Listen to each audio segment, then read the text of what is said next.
Quick interruption because this fixes all content creator problems. If you're consistently adjusting your camera, losing framing when you move, or re-recording content because you drifted out of the shot, that is a waste of time and engagement.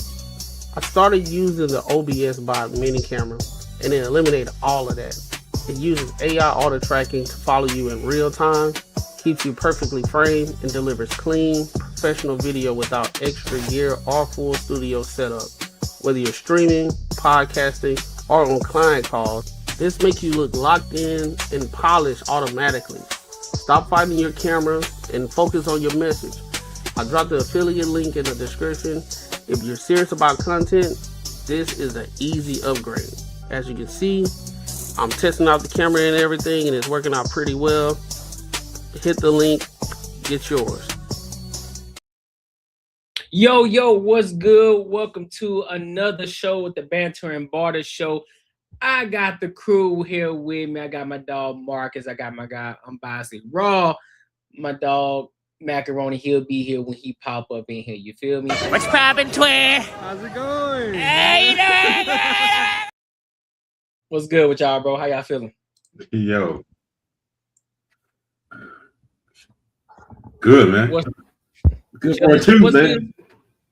I know, right? Tuesday. Yeah, We back feeling the wings. Feeling good. You say you over there eating the wings?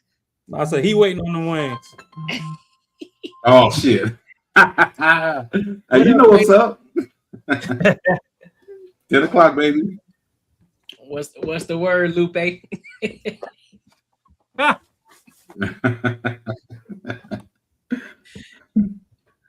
No, he can't. I don't think he heard me. I don't think you heard me. I don't think you heard me. Hey, now your boy looking like yeah. He looking like Most Def over there. He's looking like Most Def. Oh shit. But listen, man, before we get started, make sure you like, comment, and subscribe for the algorithm, and make sure you hit the bell notification. We got a lot of topics to talk about tonight. But what we're gonna start first, we gotta talk about this. We gotta talk about this Glorilla and her sister conversation. Now with this, we gotta be strict on it. We only gonna be talking about this no longer than 20 minutes. No longer than 20 minutes. So y'all make sure y'all watch the time too. All right. And keep your eyes on the private chat too, just in case.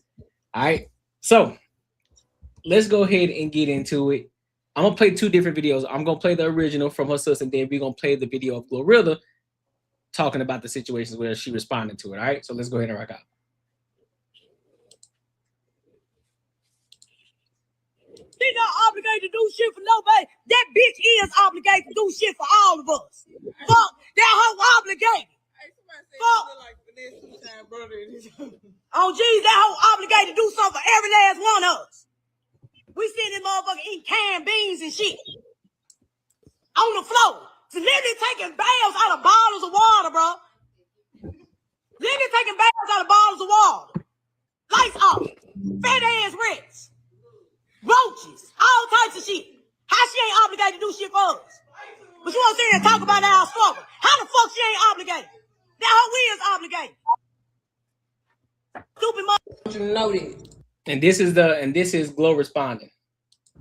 Like, I could have got on there and told them how you broke out of Lakeside. How you had to take an IQ test and they determined that you had to go to the hospital. And how you broke out that bitch. And they had to find you and come bring you back. You're a mental patient. So I'm not going to sit here and argue with you. And the world is making fun of you, and I hate that for you. But continue to get your money, continue to do whatever you do, but do it on your own, of your own name. Or you can use my name, but not in no bad way. Don't be on no, oh, I'm Glorilla. Don't lie on me with it, bitch. You could have kept going with the stud realist shit. People saying you look like me, the stud version of me. Bitch. Do it like that. I might would have went ahead and did something with you. But I don't fuck with you. My feelings that I don't fuck with, they know why I don't fuck with them. Me getting money don't make it no difference. If I didn't fuck with you 7 years ago, I still don't fuck with you no matter that I got money, bitch. Go get your own money. Go get it how I had to get it, bitch. I don't owe you a fuck ass thing. Bitch. Now, I hope this run you up too, bitch. Go live screaming at the phone with your goddamn schizophrenic motherfucking ass and make you some money, bitch. And keep my name out your mouth, keep my mama name out your mouth, keep my daddy, keep my whole family name out your mouth, bitch. Go do something with them bullshit ass friends you got over there. I want you to know this. So what are y'all thoughts on this situation, bro? In this entirety. I'll let you rock out first, Marcus. Yeah, her sister full of shit, man. That's fucked up to do some shit like that just for, especially kind of money she was talking about. She's talking about $2,500. Like that ain't shit. I'm even just hearing what Glorilla just said right now. She's like, yo, I would have jumped on it with you. Get your money, go ahead, but don't talk shit about me. If you want to do whatever you gotta do, you can say that I'm a stud version of her. Cool, man, do it. Hey, make that money. But why are you trying to fuck my shit up? Just because you jealous, and then because your shit ain't going right. But man, that's how a lot of people are in the South anyway, bro. They think they deserve everything you got. Like it ain't like they don't. It's not even like, hey, help me get something. It's like, no, bro, you owe me, and you need to support my life, and you gotta do everything for me. Actually, my house should be bigger than yours. I mean, that's literally how they think. They just think fucking crazy. Especially, if motherfucker be making this shit, man. So, like, I'm a lot of cats in the South that make money go through shit like this. It just what happens, bro. Like, I wouldn't even pay no attention to it if I was her. But I mean, sometimes you gotta cut people off, bro, because they will just take all your shit, and once it's gone, not give a fuck about you. So, yeah, it's fucked up for real. Mac or Rob, which one of y'all want to take it? I mean, we all see what it is, dog. That girl's slow, and she ain't never been nowhere. And just like what Marcus said, man, one thing about the South, bro, if somebody make it, everybody gotta make it. And if you don't pass the hat and break off everybody, then you fake as hell from the beginning. But you can tell they got some family issues, bro. And out of all the siblings, one made it out. So that what they say, money, it'll show people real side, how they really feel. Mm-hmm. Like what Glorilla said, she could, even though I don't fuck with you, you could have did this way different. You could have like used it in a good way. You could have I could have let you do your thing or whatever, use my name, cool, get your money, whatever. But this just gonna be short. It's gonna be real short-lived, bro. She gonna get her money, get her coins, but she gonna spend all of it because she ain't got no sense. I can see by the videos I've been seeing, she ain't got no sense. She gonna get paid. It's gonna be a little bit. People gonna be inviting her to clubs, and she gonna get food reviews and all that stuff, but it's gonna be real short-lived because people gonna get tired of it and just move on to the next thing. She gonna make a little bread, but it ain't gonna last long. You saw the video where she was talking about, all right, how much glow she give you? 2500. 25. You crying over 2500? 2500. You ruin a relationship over $2,500. So like it's going to run its course. I mean, it's just showing the family dysfunction right now.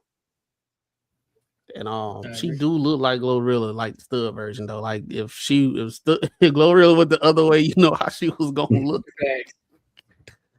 Her little ass. That girl, something wrong with her, bro. I think she, like, for real. Like I think it's something like mentally, like she need to go get evaluated so she'll know what the hell going on. Again, I blame Bush. No child left behind. Oh, and one more thing. You just see us in the black community, bro. We'll put anybody on for ignorance, bro. She getting deals, she getting famous and stuff now for the wrong shit, and hey, bro, it's crazy, bro.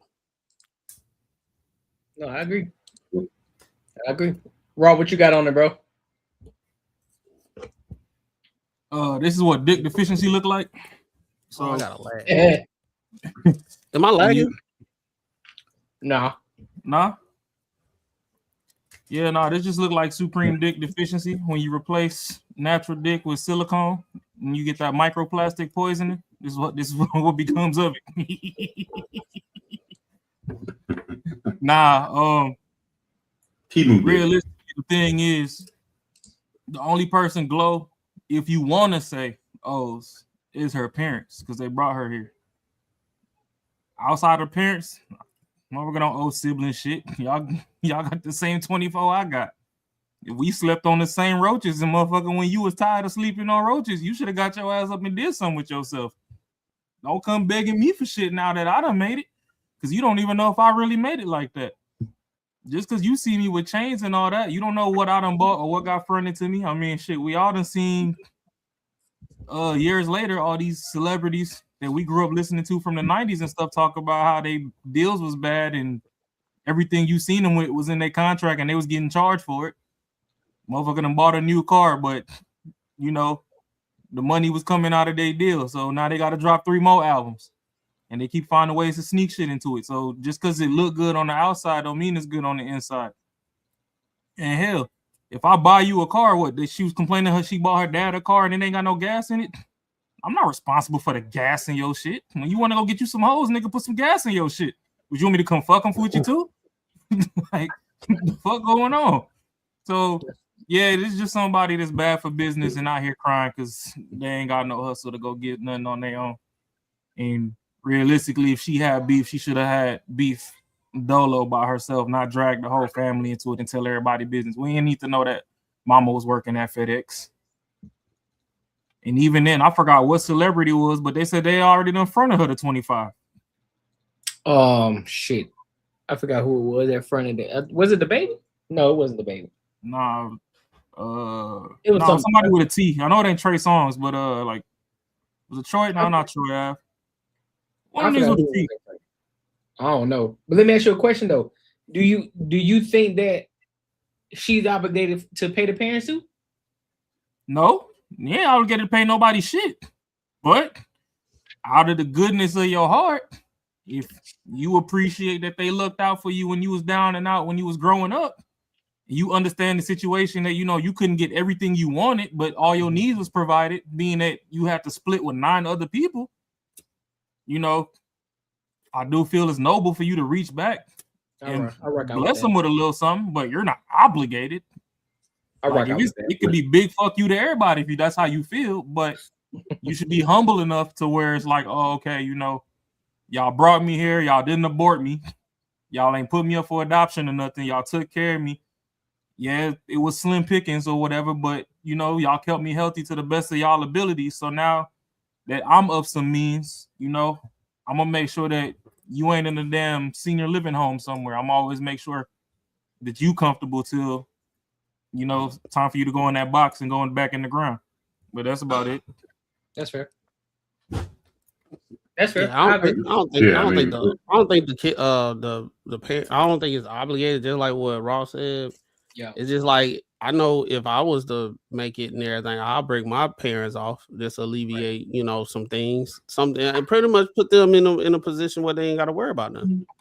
Yeah, right. They house might already be almost paid off or something like that. You go ahead and knock the rest of it off, and they on their retirement, they pretty much gonna be with you for the most part. So you pretty much gonna be, you know, spending money. So, but yeah, bro, I mean, ain't nobody obligated just because we siblings and everything. I'll put it like this: you're not obligated, but if you rock with your siblings and y'all got good history and y'all rock with each other, you gonna break bread.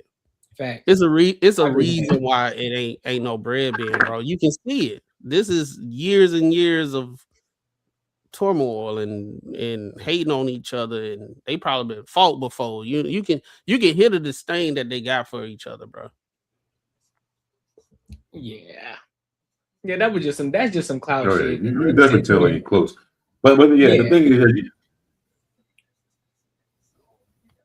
go ahead, Mark. Yeah, you can't choose your parents or your siblings. So yeah, you can't choose them. So that's the kind of fucked up thing about it, because you see some cats grow up in the same means, like not even rich or whatever. Like parents are like almost over the poverty line, and they don't want shit. They're just glad you made it. Like I run into a couple cats like that. Like their parents really like, hey, I'm cool where I'm at. No, hey, just buy me a used car or something. I'm cool. And then those are the ones you want to do the most for because they ain't expecting the shit.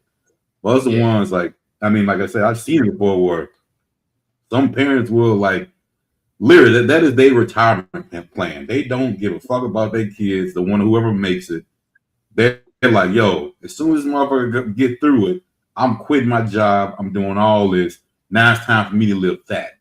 And that's unfortunate that like a lot of these kids run through some shit like that, especially when they make it, because they're young and they're not really like, can't really say no because shit. I mean, you feel that guilt, but man, yes, being a parent, man, that'd be some.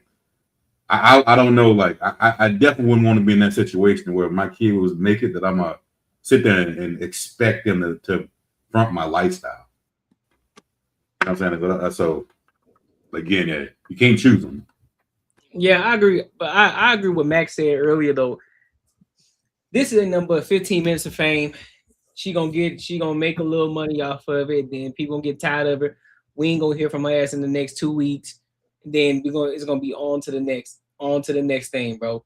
She trying to get some clout off her Glorilla's name and likeness. And it's just I ain't gonna say it backfired because I'm still thinking she's still gonna get what she wanted out of it, which is money. But she ain't getting no money from Glow, but she gonna get money from other people, right? Because she was on, I forgot this other TikToker's name. He's doing interviews with her and shit like that, and he pretty much calling her out. It's like, my fan, if you really wanted money from him, you could have been helping him out. You could have helped her out. Like, did you help her get in the studios? Was you in the studios with her? Like, what was you doing? She's like, well, I couldn't do nothing. I ain't have no money. Well, you could have been trying to find something to do to help her out to be in the gym with her. But now, after she done got all this success, now all of a sudden you want to start talking. Like, nah, fam, nah. But again, she's still gonna get a little bit up out of it though. So yeah, she was on TMZ too, but it was a different interview too though. It was a TikToker that she was on too on Great Blackness. It was another one that she was on. So yeah, Funny Bone, he exposed all that shit, bro. He pretty much said everything that all of us wanted to say. Yeah, like he was like, well, all right, if your sibling became a doctor, he's supposed to put on as a doctor too, just because y'all was. No, he was saying like y'all cellmates. All right, you get out of jail.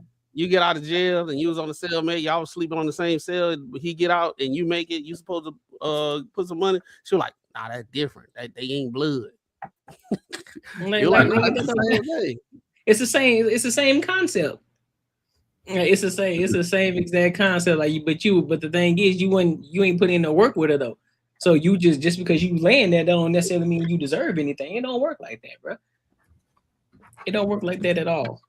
Yeah, but, and just like y'all said, when she gonna get some money, but when she blow through that shit and no one cares about this story no more, first person she probably gonna call, the last person when it gets real rough, she's gonna try to get back with Glorilla, be like, yo, we sisters, and try to patch that shit up. But you already know that's how it's gonna go, because like you said, that shit's gonna fly by quick. And it's not gonna be worth it. On TikTok though, she gonna gain traction on TikTok like a motherfucker. I'm pretty sure. Yeah, she gonna go live and she gonna make her bread, and that's what it is. She gonna make her money from that way. They gonna put her in a fight somewhere, fighting some other YouTuber or some shit that's like a shit. Yeah, but when it was 7 p.m. Friday and it was 95 degrees, why she wasn't in the music video? Because they don't fuck with each other, bro. It don't matter. If you wanted some bread, you should have pulled up to the video shoot if you knew where the fuck it was at. And be like, hey, let me get up in the video shoot. Then on the back end, you can be like, hey, I know it seemed like I'm begging or whatever, but I was in the video. Can I get a little bit of pay for that? Like, you know what I mean? So this is the thing. You got everybody got cousins and shit that rap and all that stuff. You don't really think they gonna make it. And then you don't fuck with them. You talk shit, that type of stuff. And now that they made it, now you want some money. But that's a universal flaw. You should have, even if you don't believe, I don't care if you start rapping right now and I'm talking shit. I'm pulling up for the video. I'm still supporting you. I'm just talking shit. Like, bro, I'm gonna support you in public, but I'm clowning you on the back end. Like, boy, that shit trash. But nigga, I'm gonna rock with you. I'm gonna rock with you in public though. I'm right there besides you. I'm gonna defend you and everything. Hey, she the sister talk like she ain't had a job a day in her life. Facts. That's how she talking. She talk like she ain't had a job a day in her life. She ain't never went out there and got it. She that cousin, she that auntie. I got a She toxic that, question when you she done. that sister that always asking for money, bro. Like it don't. It's let me hold $5. Let me hold $20. Right? She didn't ask about 10 people for $20. She didn't ask 10 people for $5. She didn't got $50 so she can get something to smoke and drink and hot and spicy. This is my last question before we move on some toxic shit. No. So do lesbians not have big mamas? Oh, what? Do lesbians not have big mamas? Oh yeah, they do got big mamas. Cause didn't all the toxic big mamas tell the straight girls, if you got that thing between your legs that you sit on, you should never be broke a day in your life? Hey, that's a solid. Hey, that's I bet somebody sneaking and geeking. I bet somebody done did it. I'm just saying. Worst case scenario, we know Drewski and Kodak Black would take it. Hey, you said Drewski and Kodak Black. Hey, somebody did that. Said, "Oh, this Studzilla shit, close enough, goddamn, close enough, goddamn. This is close. I'm gonna get the close enough, goddamn." Hell nah. Boy, you could get in that bitch probably about 4'11". I'm pretty sure. Y'all got a favorite hoe club? I don't know what that means. It's a favorite hoe club. Who said that? In the comments, Snowman. Snowman, y'all got a favorite hoe club? Bro, I don't go to clubs no more, bro. That shit boring as hell. I don't either. What the hell I look like paying $200 for a bottle that costs $37 at the stove? At the stove, I can spend $200 and have a kickback at my crib, put some shit on the grill, and buy some drinks, have some people over, have a good ass time instead of fighting Atlanta. $200 to have a boring time in the club. Got to pay for parking, and you got to pregame because you already know you ain't gonna get drunk there because it's about 10 dudes to a damn bottle or some shit. And you're gonna be hungry, so you gotta hit Waffle House before you get home. You know what I'm saying? Then by the time you get home, you got the bubble guts. You got to go ahead and chug the deuces in the damn toilet for a little bit, and then you wake up. You just spent $400 that night unnecessarily, and you didn't have fun. Yeah, fuck that. Man, you better some young turn people on shit. Netflix. Yeah, plus 98% fight because location. Yep, that's a fact. That's a fact. They're gonna be fighting and then right now I ain't been to the club so long. I haven't been in a club where YNs was in there. So now you got YNs in there now. So you gotta check for that. They always fucking shit up. All right. Oh hell no. Well, hey, I'm good at the crib. Make sure y'all like, comment, and subscribe for the algorithm, and make sure you hit the bell notification. So I want to go to this next topic, bro. I want to touch on this too. We ain't gonna spend too much time, because we don't want to give it too much energy. But there was something that happened on the Corey Holcomb show, right? And Darlene, she made a video. Yeah, but she didn't say any. She didn't say any names. Bro, I think it's. Hey, I had to take the white off. You feel me? I had to get it. I had to get it with the black. You feel me? Goddamn boy. Yeah, inconspicuous. You got the black one. Inconspicuous. I'm on black cloth touching me. My question is, how the hell on that black cloth touching skin? How you gonna fuck up the introduction to the video, money? Oh, my bad. Let me.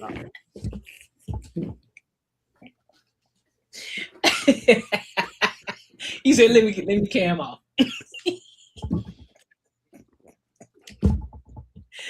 Nah, but now we're gonna dive into this video with Darlene. Based off of the video, I don't know if y'all seen it or not, but Corey Holcomb basically was just saying, you can basically say in a nutshell, I'm paraphrasing here, you can be replaced, all because Darlene didn't want to hold up a shirt that Corey Holcomb had, and so I guess he got in his feelings about the situation. All right, I will play the video, but I don't want to play the video. because everything is real sensitive right now. So even if we put it up, the shit might get a strike. I don't know what he got going on over there. Man, fuck him. Put that video up. Man, hell no, you fucking up with the bread. I ain't no hell no. You not fucking up no bread. Ain't nobody worried about his little crying bitch ass. Listen. I ain't having no strikes on no videos. How he gonna strike something that he did? It ain't AI. Like he was trying to lie last time. Like we ain't see the shit true. live. But he can still do that though. Okay, we could dispute it. Like it's fair use. He gonna have to learn the internet. I'm good. They're gonna have to go look at it. Here you go, being don't be Weenie Hut Jr. because of this bitch ass nigga. All right, when your money gone, don't say like, oh damn, we want the money. I'm saying, see, I try to tell you ass. I'm looking out for everybody. And I'm gonna have the address and I'm riding out to LA. It's up the street. Oh hell no. See, you doing too much. See, now you spending money. Now you spending more money. See what's nope. Listen, let's get to this video. On the hood, baby, speed mask away. This nigga, man. Let's get to this video, bro. All right, there we go. There we go, dog. Something called misplaced anger. This is when someone is genuinely angry or hurt about something or someone, but instead of directing that anger at the real source, they unconsciously aim it somewhere safer, easier, or less risky. For example, right? Someone might feel powerless, rejected, or disrespected. Serious today, but that was crazy. I'm not. That was crazy. I'm not feeding. I'm not feeding.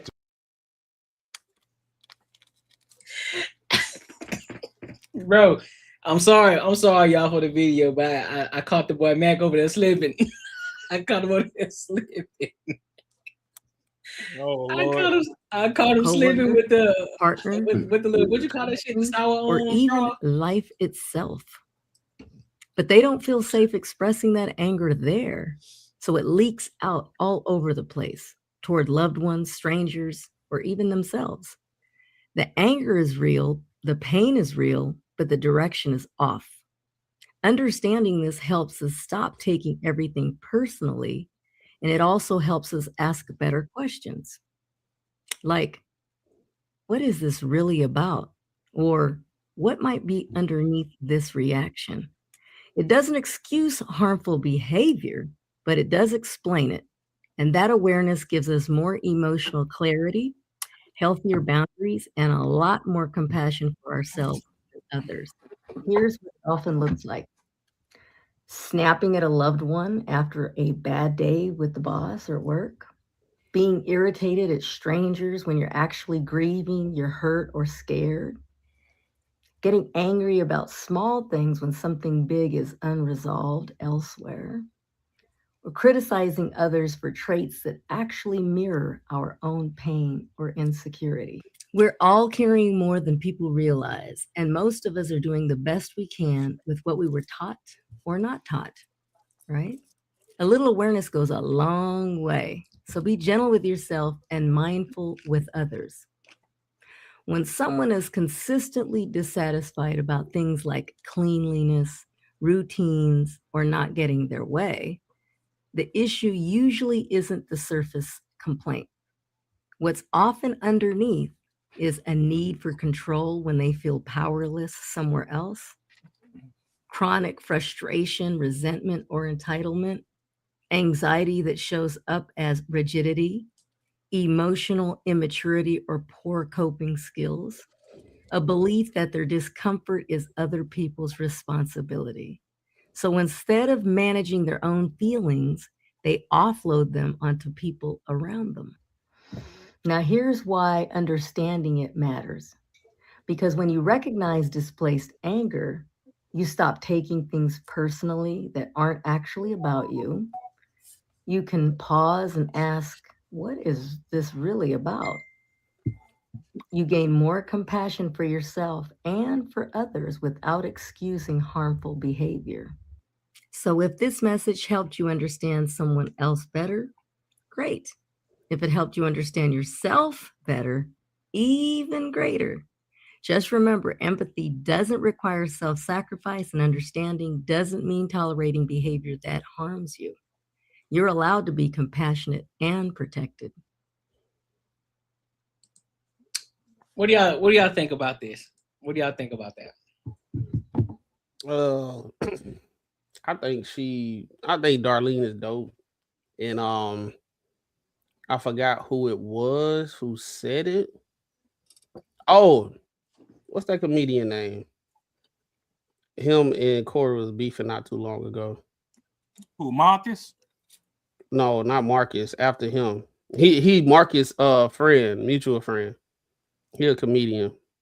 Ooh, I don't know that one. I forgot, but he was saying that basically, long story short, he was saying that Corey has a tendency to always find a way to get into it with the closest people. That's the reason why you always see him with different people on the show. Now, Darlene been on that. Deion Cole?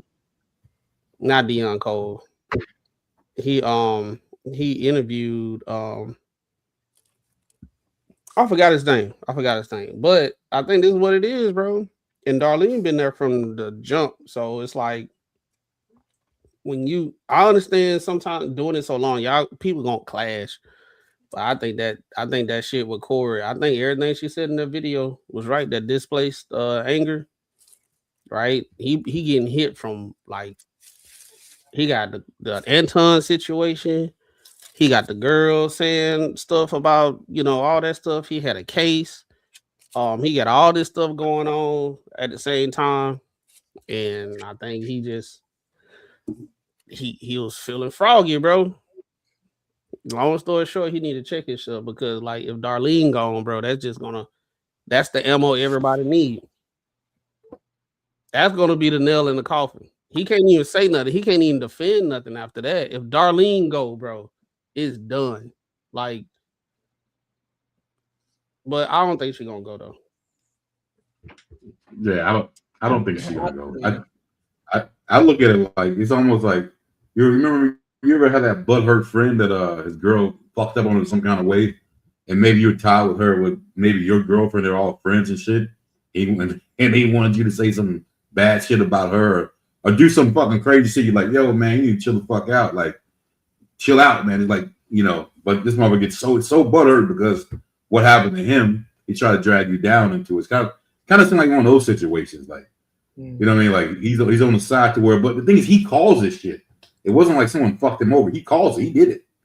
So why are you bringing down everybody else? You want her to hold up some shirt that's gonna put probably a bad name on her too. Like she's doing fucked up shit too. She kind of like, yo, like, like even though y'all co-hosts and you're the main one, you can't be like, this is my toy. Like you gotta do what I want you to do to play with it type shit. Like, hey, if everyone's got their own stake in the game, and then she's definitely trying to help your ass out.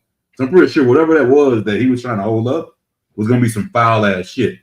And he's on that path. So I know, what she's saying is right. I mean, we've all been through it with friends before, especially probably younger.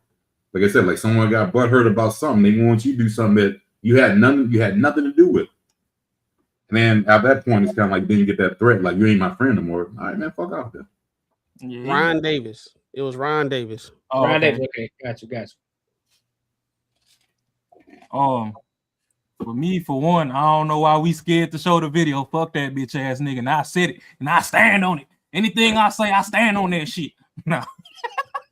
I feel it. Man, it's. I mean, at the end of the day, it's fair use. If he ain't want that out there, he shouldn't have recorded this shit. That's fair. Is when he tried to walk back that whole bullshit he did with Anton, and he was like, these motherfucking AI video. Well, nigga, post the AI video so we can see it. Because everything that I seen people respond to was exactly what the fuck you did. And yes, Anton did stand up in your face, and he sat back down, and he stood up and said, come outside. He hit you with the catch me outside. How about that? And you was like, oh no, well, I'm gonna just wait to finish out the night so my goons could pull up later because I gotta leave at the end of the show. Ain't nobody trying to buy time so your whole fucking city block can be outside when it's time to go. Come outside right now and get this ass whooping like a grown ass man, nigga. Oh, you ain't want that? Then all right, sit your ass back down and now we can enjoy this video about you getting all in women's faces and shit and pushing and whatever you did with them.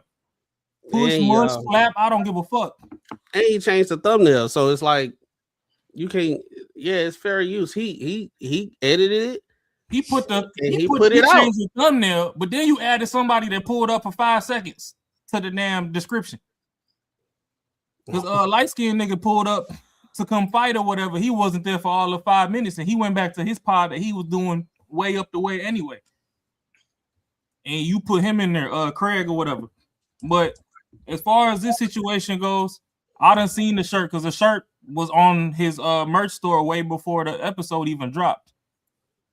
What kind? What it said? What it said on it? It was just him and Anton on the shirt, and he had one of the captions from the altercation on there. It's not as bad as the first one that he dropped, because the first one that he dropped is just straight egregious. Yeah, that one with his with the child. Yeah, the first one that he dropped got Anton in the middle. Then he did the Trump Obama picture of the other two in the background. I think that's the reason why Darlene was apprehensive of doing it, because I think she probably like the one that one right there, that shirt. She probably was like, I don't even know what to do right now. And then when he finna do another shirt, she probably like, look, man, all right, bro, you doing too much, but I'm on your team, but you kind of doing too much. I feel uncomfortable. And he trying to pull her card, saying, well, she's scared to show the shirt. You can't make nobody show the shirt. You show the shirt. And that's my whole thing, is because she didn't want to hold the shirt up. He was like, he gonna hold it up after on another show. Why you just don't hold it? It was the shirt, your idea. Oh shit! All right, hold on. Oh, here we go. He I got you. You found it? Yeah. Nah, the Leave My Family one is different. He had another one. No, hold on. Wow. This nigga Weenie Hut Sr. Oh, you ain't gonna hold it up? Well, tamed some lames. The 5150 Army taming the lames. Tames lames. We gotta turn that into a shirt. Ain't this a shirt, D? You gonna hold it up, D? No, you can't. That's all you, brother. Oh, you ain't gonna hold it up? Well, you ain't fucking with a nigga, D? I've done it. And when I hold it up, I can't say my shit with the mic. You ain't gonna hold it up? Your mic. Oh, don't worry about it. No, don't worry about it. Don't worry about it. Oh. I'll show that shirt next week. Oh, wow. Look at this one. No, I'll get somebody to hold it up. Look at this one. I'll get somebody to hold it up. Look at this. I'm finishing it. Look what time is it? We ain't got enough time. And look what I was doing. If we had enough time, I'll get somebody to come hold it up right now. Look how he's doing. But you see what I was just doing right now? Oh, it's all good. Don't matter. I'll get somebody to hold it up. Motherfuckers want a piece of you that they like, but they don't want the whole thing. Did I just not say? I'll get somebody to hold this shirt up next week. Watch. You know what? Somebody just said something earlier that it might be. You're right. You're right. Might be. Shit, I don't need nobody to do shit for me. I'll get somebody else to do it. As everybody who I deal with like that. If you won't do it, okay, I'll get somebody else to do it. I'm over here trying to input the things because I had to go. You don't even know what I went through to even get that. Yeah, so, don't worry about it. Somebody else will hold it up next week. See how you can't even. Wow, I was okay. I guess not. Don't do whatever. Goddamn it, somebody be doing that. I guess not. Shit, it don't stop. There we go. Wow. I'm just getting it to you. I'm telling you the truth. I see. Hey, you see what I was doing? Why I said I wasn't gonna hold it? Okay. We are about to. We gonna do the rap. Let's do it. Back in 5 minutes, 5150. Jesus.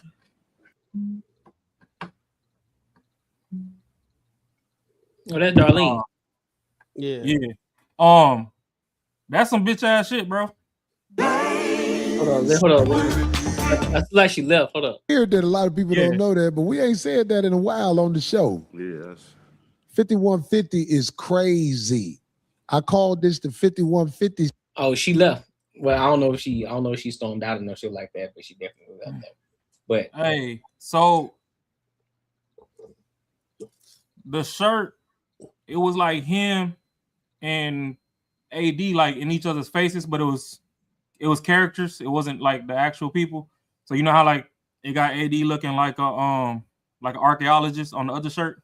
It was still that, but it was like him over him. And I don't know if it was like say it again or something was the tagline or something, but it literally was on the merch store. And I went there now, and it's just the other one, which I believe is way more egregious than, to me, if he would have, the one that he was trying to get held up, if he would have sold that, in my opinion, I don't think AD probably would be too mad about it, because at least it's the two people that's into it versus the one that's actually still up on there and is bringing other people that ain't got shit to do with shit on it. But yeah, I don't know, bro. My name Unbiasedly Raw. You heard it from me, man. If you want to fucking make a review video and call out Unbiasedly Raw, you can leave the rest of the Banter and Barter fucking panel out of this. Use a bitch ass nigga for all this shit that you be doing, because you be doing shit and trying to delete it. Don't post and delete. You swear that you stand on shit, stand on it. I know I seen this shirt on your merch store and it's gone now, all because Darlene ain't want to hold it up, but you got this other shirt on there that's really totally egregious and you ain't with it. I said it. Courtney Edgar ain't say it. Marcus ain't say it. Macaroni Tony ain't say it. Because you into it with motherfucking O'Shea Duke Jackson, and that nigga been fucking damn near sucking doo-doo out your damn fart hole trying to protect your ass. And you into it with him because you ain't watching the content. You just mad that you see your face 30 times on his thumbnails. Swallowed up. Have you ever been swallowed up? You into it with motherfucking lead attorney just because he said some shit on some law shit. Like, you don't know about the law, at least the lead know half or something.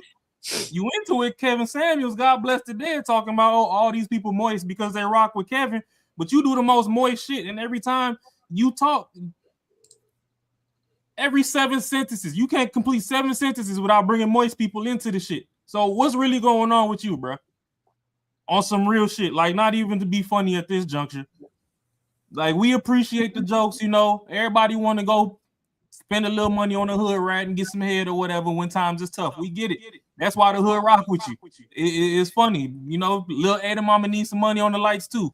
We get that. But even after the AD shit, you talking about, oh, you finna do a Moist Academy or whatever to fucking get the sassy people in check. You trying to create sassy school. If you also worried about the sassy people, why the fuck you want to deal with them to begin with? Then you on this goofball ass, man, get the fuck up out of here with that shit, man. That's all I gotta say. Like it's okay for him to call people sassy, but then when somebody say something that remotely is close to it, and all of a sudden you want to get all up in arms.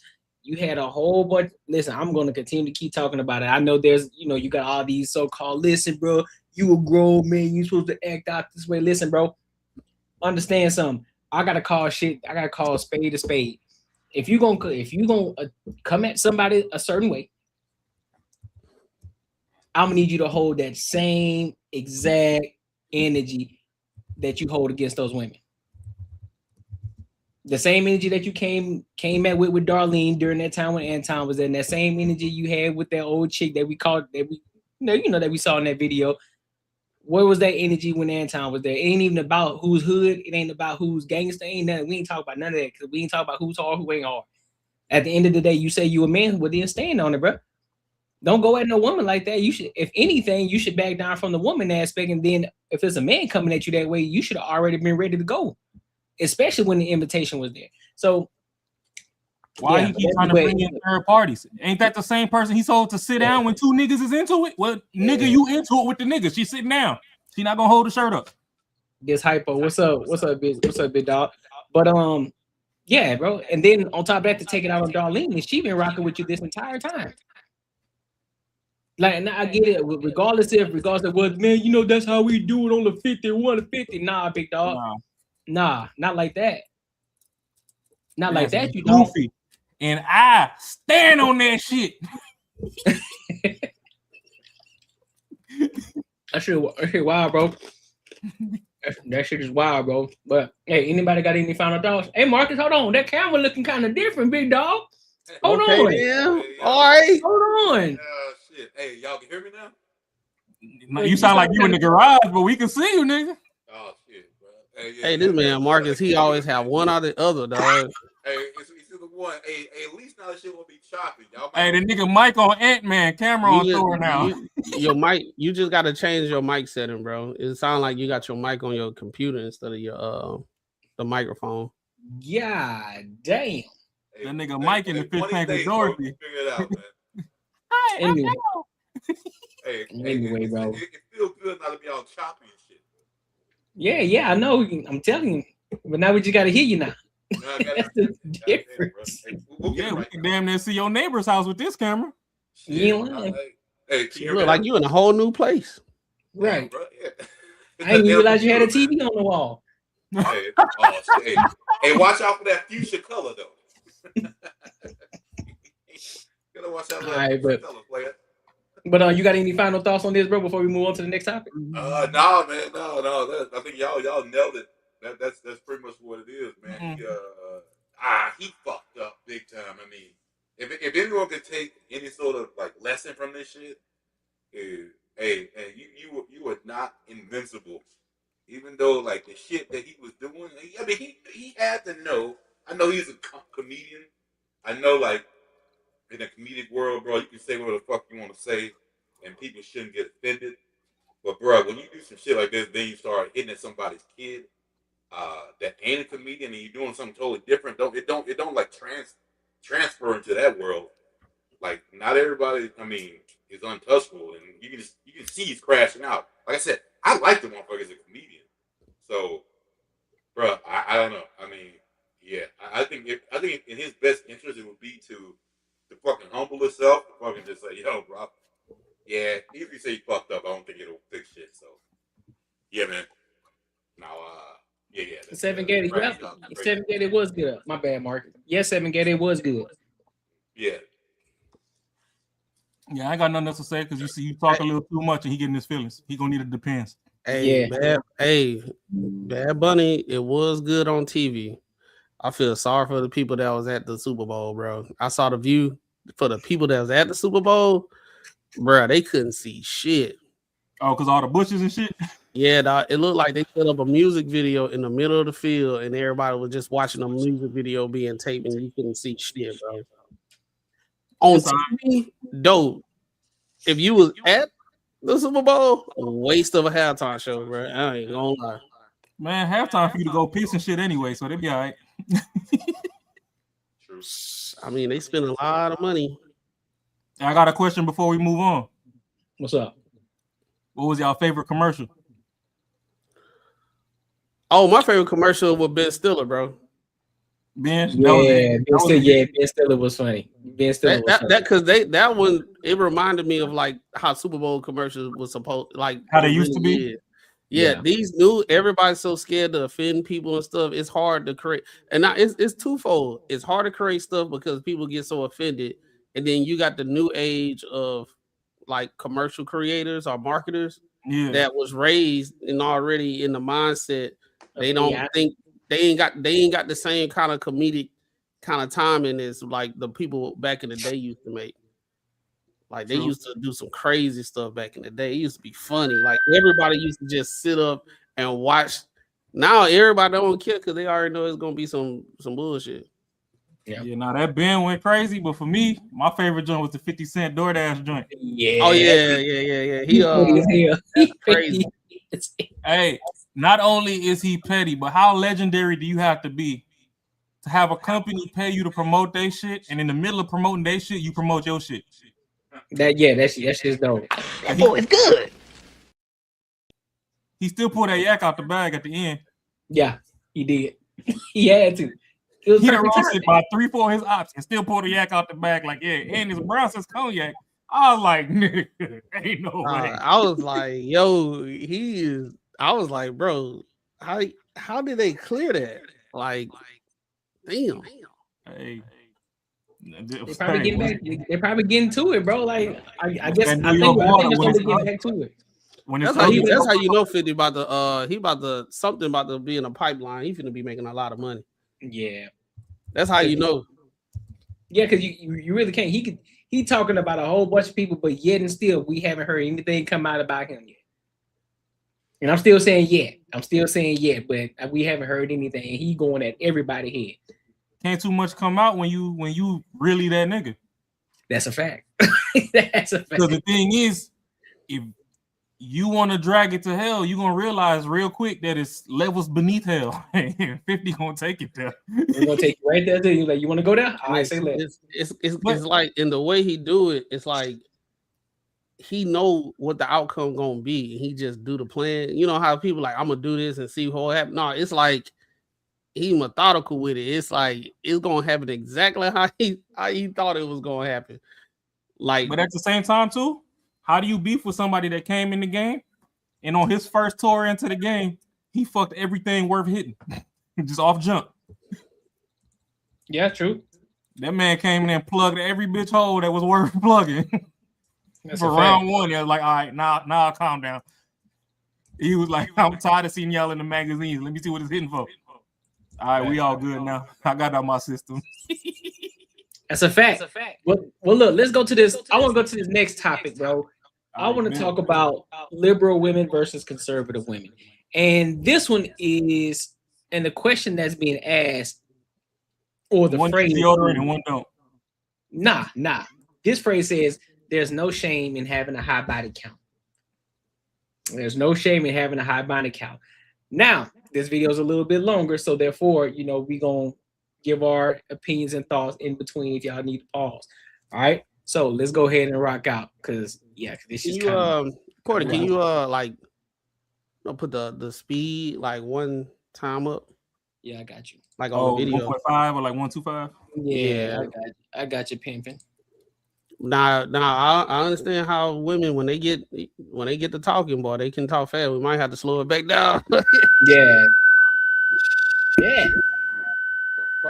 Goddamn Marcus. This nigga Marcus with his guitar band garage hero ass beat. To be a feminist. Okay. So. And the final prompt is, there is no shame in having a high body count. Oof. No. Okay. Well, I think that shame leads to repentance, and repentance leads to changed behavior.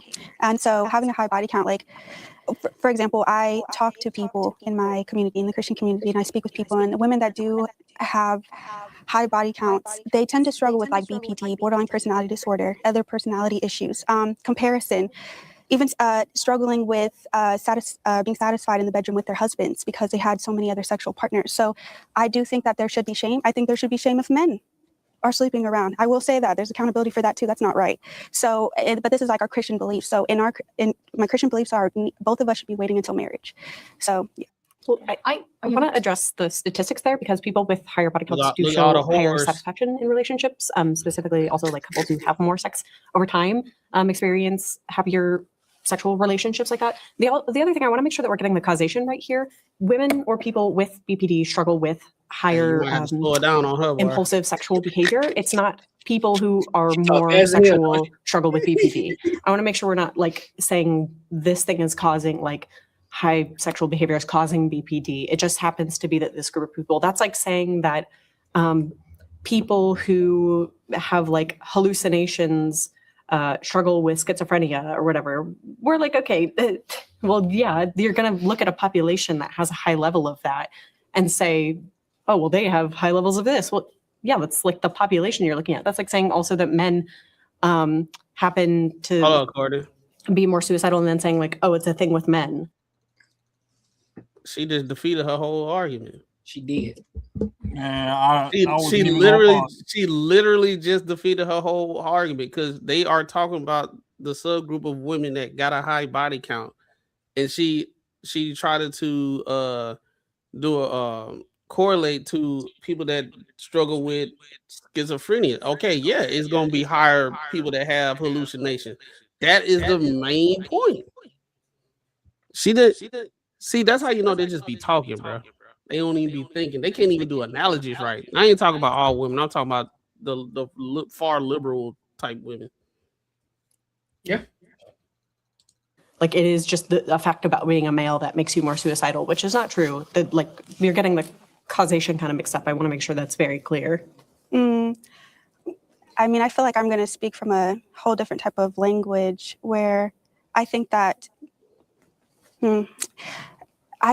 when you are laying down with someone, you're creating a soul tie. So I do think that that will lead to some type of just spiritual bonding. Do you have like an argument that there's like a spiritual, or is this just like religious? Yeah, it's just my religious beliefs. Yeah. Okay. There's no evidence. I mean, I can't argue with that. Anyone else I feel like we're looking at different statistics on the relational satisfaction because women with higher body counts get divorced at a far higher rate. And they also, it's harder for them to pair bond with their husbands because they've had so many past partners. So pair bonding research is really not super strong, right? This idea of like oxytocin being released and stuff like that. The pair bonding is quite weak, evidentially. Like it's just increasingly becoming an unpopular theory around sex and sexual bonding, right? It seems like intimacy and closeness over time predicts closeness rather than these sort of things. I guess to kind of speak to the shame piece more directly, being Christian as well, there is immeasurable amounts of sexual shame in the church. So guilt, when you're talking about repentance, guilt drives behavioral change. Shame doesn't. Shame drives lying and closing down and not talking to others. If you look at the rates, for example, of vaginismus, if you guys don't know what that is, it's when sex and any form of penetration is exceptionally painful for a woman. It is 3 times higher in religious groups. As a woman who's been married, I'm married for 8 years. I only have a body count of 1, came from a very Christian background. My Christian background and the tying of sexual shame that was there was so hard on my marriage. And in fact, if you talk to a lot of religious women, they're going to tell you this, right? A lot of my friends, for example, say, my virginity was so tied to my value that when I lost it to my husband, I thought I was dirty, right? Look at the rates of orgasm amongst religious married women. So shame in general, when it comes to sexuality, seems mostly just to lead to worse outcomes. There can be conversations about impulsivity, right? About choosing who your partner is more wisely. I'm actually open to those conversations. The issue is that when we shame people for their body count, it's disproportionately women, right? If you look at these, and I agree that you're consistent, it's both of you. Look at these red pill podcasts. All they want to do is get their body count up and shame women for giving them that body count, right? This leads to worse relationships. What is a high body count? I'm curious. What's the number? What's the number? I don't think it's necessarily a number. I think it's more so the idea of sleeping around for no reason and not having There's definitely a any reason. commitment. I know, right? Sure. And I would actually agree with the shame part in religion. I think purity culture can be very dangerous. It's seen as more of a sin than anything else, and it's very damaging to women. And we see this even in marriages. Like you said, women still think sex is a sin in their marriage. I think that's a problem. So I think it's not so much, I don't think we need to bring back shame to women. I think it's more so that being sexual and being promiscuous shouldn't be celebrated as much in our culture as it is. Sure, but the prompt was specifically, is it more shameful, right? And you guys said, yes, that is necessarily bringing more shame. Okay, so before they go crazy, before they dive in further, I'm gonna ask y'all a question. Do you think it's shameful for women to have a high body count? Yeah. Well, no, I mean, let me say, I don't think it's shameful. I don't think that it's not gonna. The purpose of what you're trying to do, if you're trying to be in a relationship with one person, I think that's the part that fucks it all up. If you've had like a lot of partners, it's almost like like if you look at it like in a work situation, like say truck drivers, right? Truck drivers can do what the fuck they want to do, pretty much. Hey, bro, turn your mic up, bro. Turn your mic up. Can you hear me now? Yeah, we can hear you now, but I think it's still the sound. I'll go ahead. All right, I'm about to change. All right, so just a tad bit, or move your phone away from it if it is by it. So like if you look at like if you try to compare it to like situations like a job situation, like with women, like just say truck drivers, right? They can do the most. They can get a job whenever the fuck they want. If they got their CDL, they can get a job in one day. 30 minutes, they can have a job, right? So like if you keep going on, you keep moving and moving and moving and moving and moving, you keep going, like eventually it's a situation where nothing's gonna make you happy. You might be happy for a second, but you're gonna keep moving on. You're gonna keep moving on. You keep fucking. Like if you look at someone who had a job, to say if it was like, even if this person was, they did the best thing in whatever position they had, they were the best at it. But if you look at like how many jobs they had in the past, say 5 years, they had 20 jobs in the last 5 years. If you anyone with sense, you're gonna say, hey, this person can't deal with shit. They're not gonna be here for a long time. Like I already know this, you can tell by the past, they're gonna move on. Like that's how sex is with women. If you keep, the more you get, you're gonna keep going because it's real easy for them to do it. You're gonna keep going and get that high, and keep going and get that high, and keep going. You keep going more and more and better. With men, the way it works, it's like we pinpoint shit that we value in women. So we can have sex with a ton of girls, and then we'll say, "Yo, these are the main things that I fucking value in a girl." And if I find that and it's not even that big, I'm gonna fucking stick that shit out. So I know how hard it is to keep getting another one, get another one, get another one. I'm gonna stick that shit out. So I think the biggest thing is when girls get their body count up, they're pretty much it screws you over because you already know you can get something. You can get something else. You can get something else. Like any person who has that kind of choice would do that. So like any person. So obviously that's how girls are built. Dude, any girl, whatever she's built, whatever how she looks, whatever. In one day can go out and ask 10 dudes, "Hey, you want to fuck?" And I guarantee you, one of those motherfuckers is gonna say yeah. So like that shit just don't happen like that with us.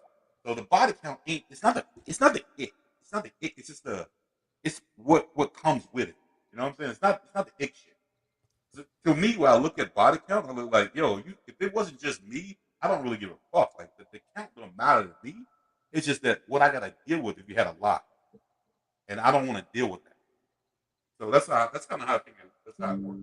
So more of a peace of mind. So more of a peace of mind thing for you than anything. But just how people work. Just because I can tell if a girl has a high body count, she can't deal with problems. Yeah. So it'll still revolve back for if she can't handle problems or any type of situation, it'll still be that would disrupt your peace of mind because now you got to deal with this shit. Yeah. Yeah, I agree with Marcus. I say it's levels to the high body count situation. It is shameful if we see the worst of the worst. We already know what that is. Just getting slutted out for no reason. Just it is what it is. Just bouncing around and stuff. I say that's shameful. But having a high body count, I think I think men and women look at things from a different lens, and that's the issue. I think most men think about like what you got to deal with a woman that does have a high body count.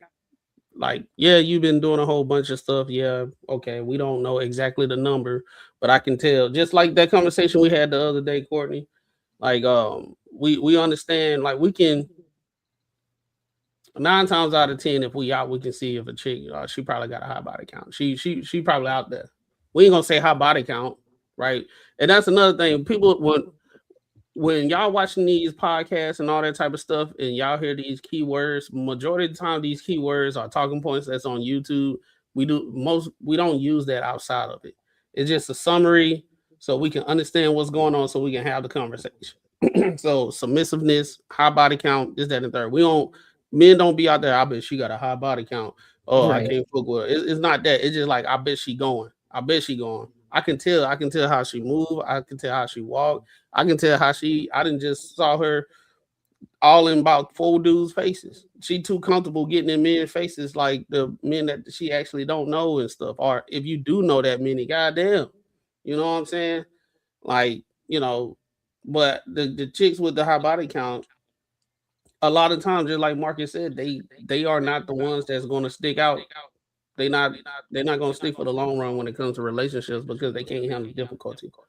They don't have to. Why? Why should they? They just gonna go to the next one. Anytime you get to a situation where y'all have a disagreement or he not on the same page, I guess he's not my guy, my man. I'm gonna go find another one. Now you get with another one. Then you get with another one. And the number one thing is, Courtney, the girls with the highest body count got the most questions about relationships as they get older.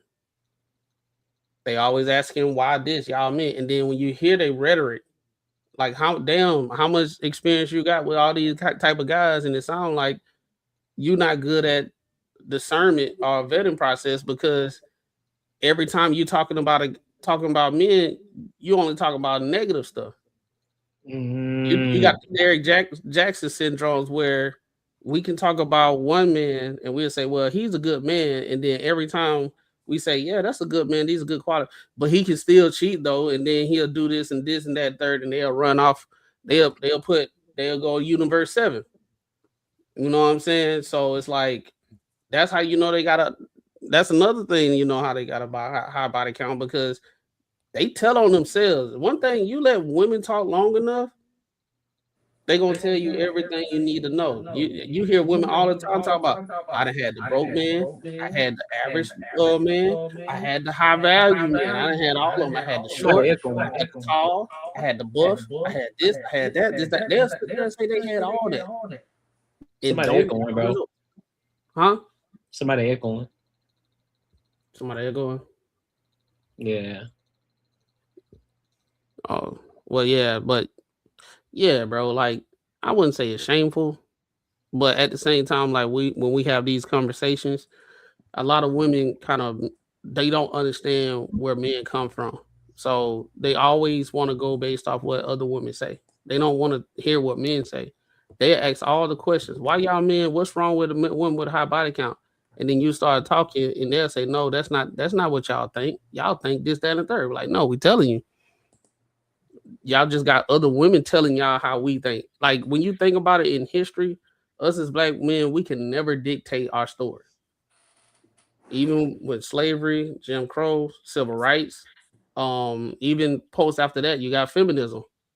So when the men when women say my granddad he ain't never complained. I ain't never hear him say about blah blah blah this that and the third because men would get scrutinized back in the day. Men didn't really have a voice and all that type of stuff. So when we sitting here telling you how we look at things and how we experience women with high body counts, you don't believe it, or you have a coping mechanism and say is woman power empowerment.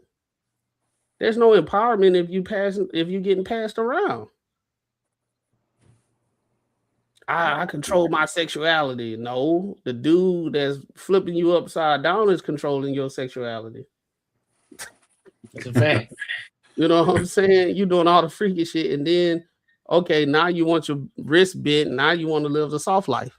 now you looking for the dude that could provide that soft life, and the dude is even like you looking rough. I ain't trying to deal with that shit. I ain't trying to handle you. I'm not trying to do all that stuff. But they would try to shame men saying, hey, I know I did all that bullshit back then. You need to accept me for who I am. No, I don't. Because you ain't accept me for who I am when I was making $55,000. Yeah. Ron, what you got? Now I'm making 100, right? Now I'm making 100. Now it's like, okay, I can get with you now. No, I'm good. I'm with the chick that she didn't even ask me about how much money I was making. We were just vibing and kicking it, and we just grew organically. Right, you got that for I think 1914 titties is confused. She needs to be sitting on the other side. He said 1914. Shorty with the corset on the outside of the dress and shit. Yeah. With the black curly hair. Mm-hmm. When she speak, she sound a little more conservative than confused. Like, but I don't know. If her husband let her fight back in the crib, then that's on him. But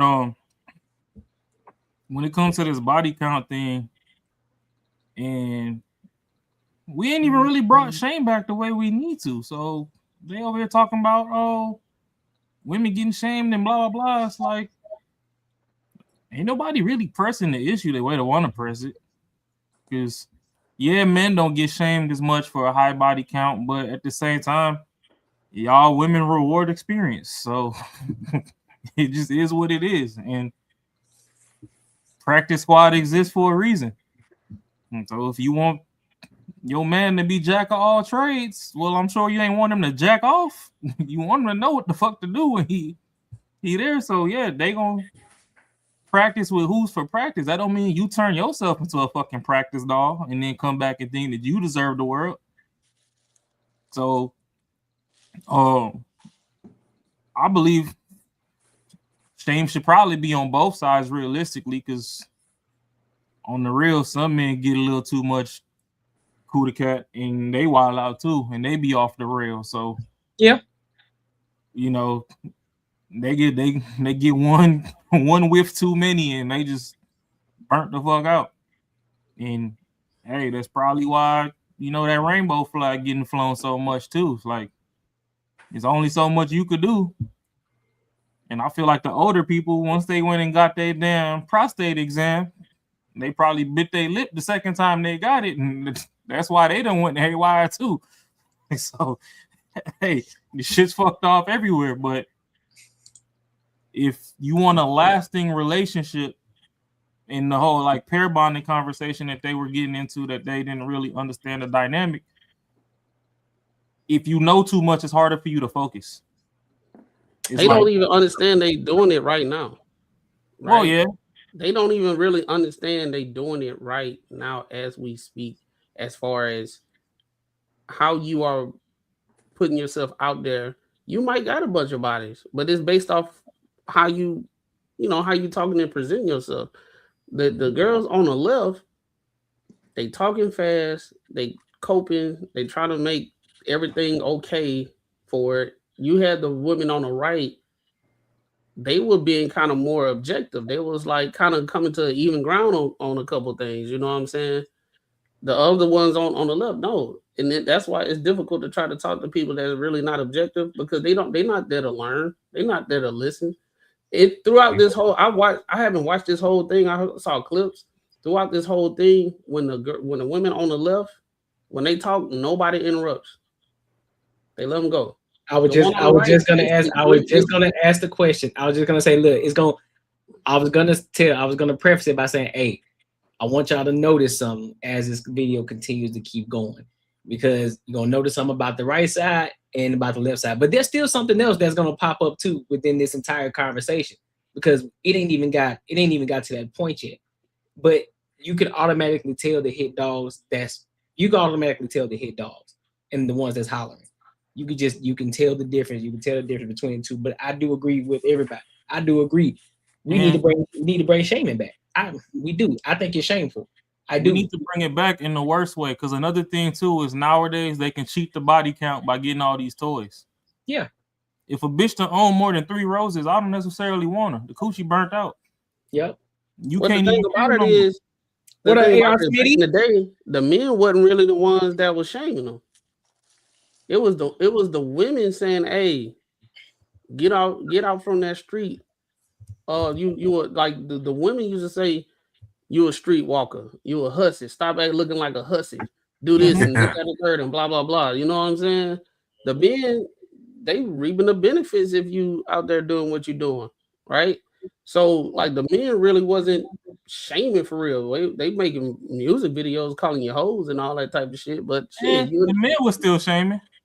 They they were still shaming. They was shaming, but I'm saying the women were doing majority of the shaming, bro. Oh yeah, the women was doing it in traffic. See, the problem is when you done stuck that thing off in them, they don't listen no more. They go deaf. The men was shaming them while putting them through the headboard. Like, yeah, you little dirty slut. You like this shit, huh? Well, I'm talking about. I'd have called you a dirty slut at the corner store. You'd have been like, "What you just say to me?" But she over there getting drilled and put through there. So now she like, oh yeah, I'm your favorite one.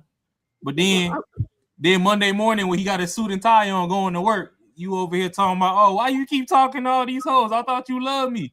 Nah, he just called you a slut like he did the other 3. Like, the fuck you thought this was? I ain't really. I think shaming is like putting accountability. I'm saying shame. I think shaming is more like somebody putting accountability on your actions, not just calling you a slut to call you what you are.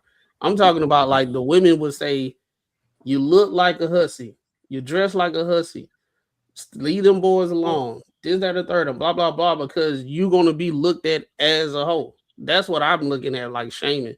The women, Big Mama used to do that shit, but now in today's society, the grandmas are out here. I think it was a video. I don't know if we saw it here or it was a video. The grandma said, "I ain't trying to look over no grandchildren. I ain't trying to do that. I'm trying to be out. I'm trying to party."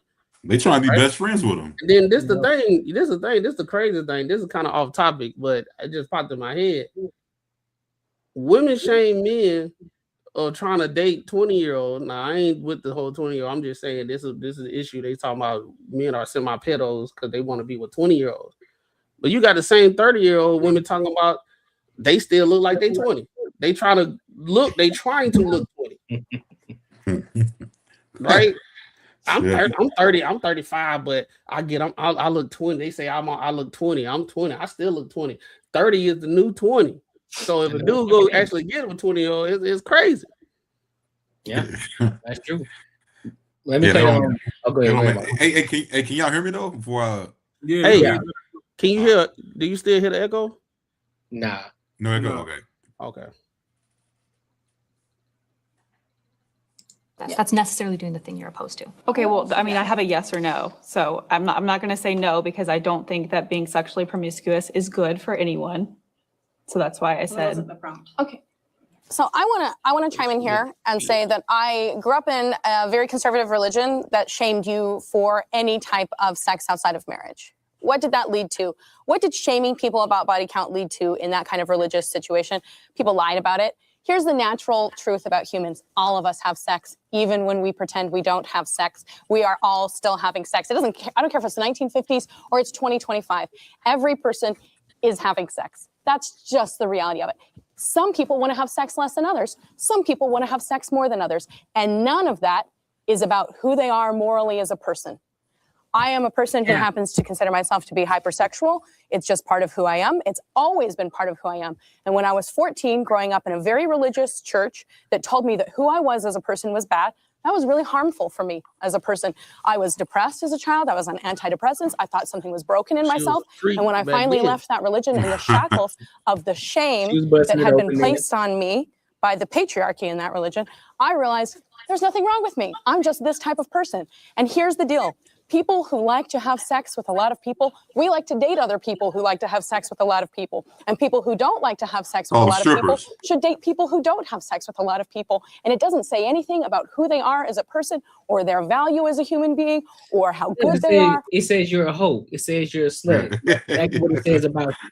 It says exactly that. You have no discipline because you just want to bust it open for everybody because somebody was holding you and calling you shameful. And just because you had this anecdotal experience of somebody who was being extreme and holding you accountable, you felt some type of way. All of a sudden, you telling me it's that extreme that you want to have sex so bad to the point that you want antidepressants now at the age of fucking 14? Grow the fuck up.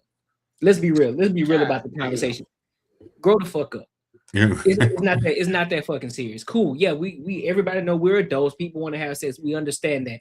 But for you to be on antidepressants because somebody shamed you, yes, you should be shamed because you shouldn't be doing it because that's your virtue in the first fucking place. At the end of the day, I get it. We got to hold men accountable. We got to hold women accountable, but we got to hold women more accountable than we do the men because they are the ultimate gatekeepers of their bodies, right? Their body, their choice, right? You don't hear men talking about, oh yeah, it's my body, my choice, man. You know, they can't tell me what to do with my dick, bro. Nah, it's your body. Y'all want to fight for this. So therefore, protect your body. Not only when somebody nuts and you, then all of a sudden they tell you, nah, you gonna have that baby. You decide to lay down, you gonna have that baby. No, protect your body. How about that? Protect your entire body, everything that come with it. Don't just pick and choose when it only benefits you and when there's some reason for you to fucking argue. This is first world bullshit. And it's always these white fucking liberal women every fucking time. Like it pisses me off, bro. Like that shit's annoying. And this the thing, Courtney. Equality. That chick, that white chick, she fucking wrong. She's wrong. Because I done met plenty of women. Like women love sex too. Yes. But here's the thing. I done met many of women that say they don't have sex with a lot of people. When they find a guy that they feel comfortable with, they have sex with them all the time. Yes. Yeah. Right? They'll have sex with him all the time. That's the variable that everybody don't want to talk about. Is either you have sex with a whole bunch of people or you don't have sex with a whole bunch of people. And then both sides are looking at like, you know, both sides crazy.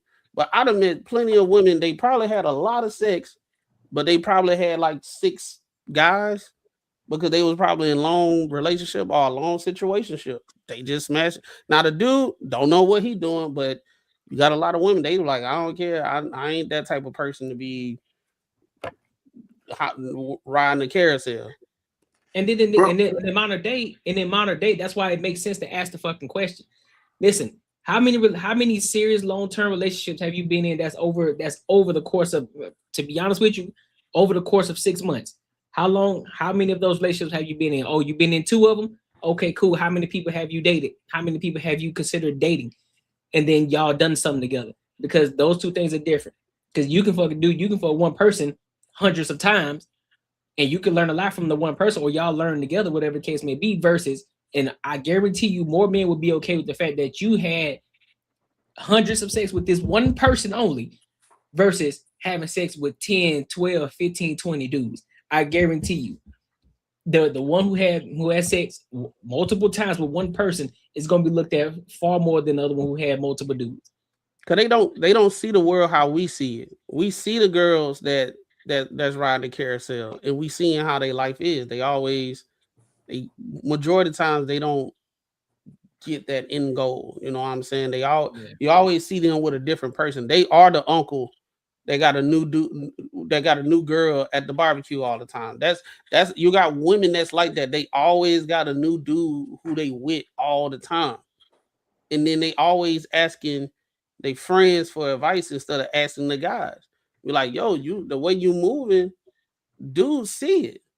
Yep. And the thing about it is, you have the women trying to tell us we ain't seeing what we seeing. Yeah, but like they trying to tell us we not seeing what we seeing, and at the same time, like I was seeing this I was seeing this video where they was talking about girl trips, right? And it was like I think it was like Jazz and something like that. And then we're talking about girl trips and all that type of stuff, saying if a man have a problem with a woman having girl trip, what's the issue? It's just a girl's trip. And they sit there, act like we haven't been those men that been on the trip, and we see a bunch of girls on girls trip, and we did what we did. And they got a husband. And they got a husband. Didn't even know. You probably get an Instagram, all that type of stuff, and you leave and y'all go back home, y'all go back to the States and everything, and you look on her Instagram, the husband ain't on there, but then somebody you may know be on Facebook, you click on that bitch, you got a whole family. Yep. Happily married, dude like this. Shit, what they not gonna tell you is the whole time that you was busting them down, it was their bachelorette party. Yep. Yep. Yeah. Oh, it happens.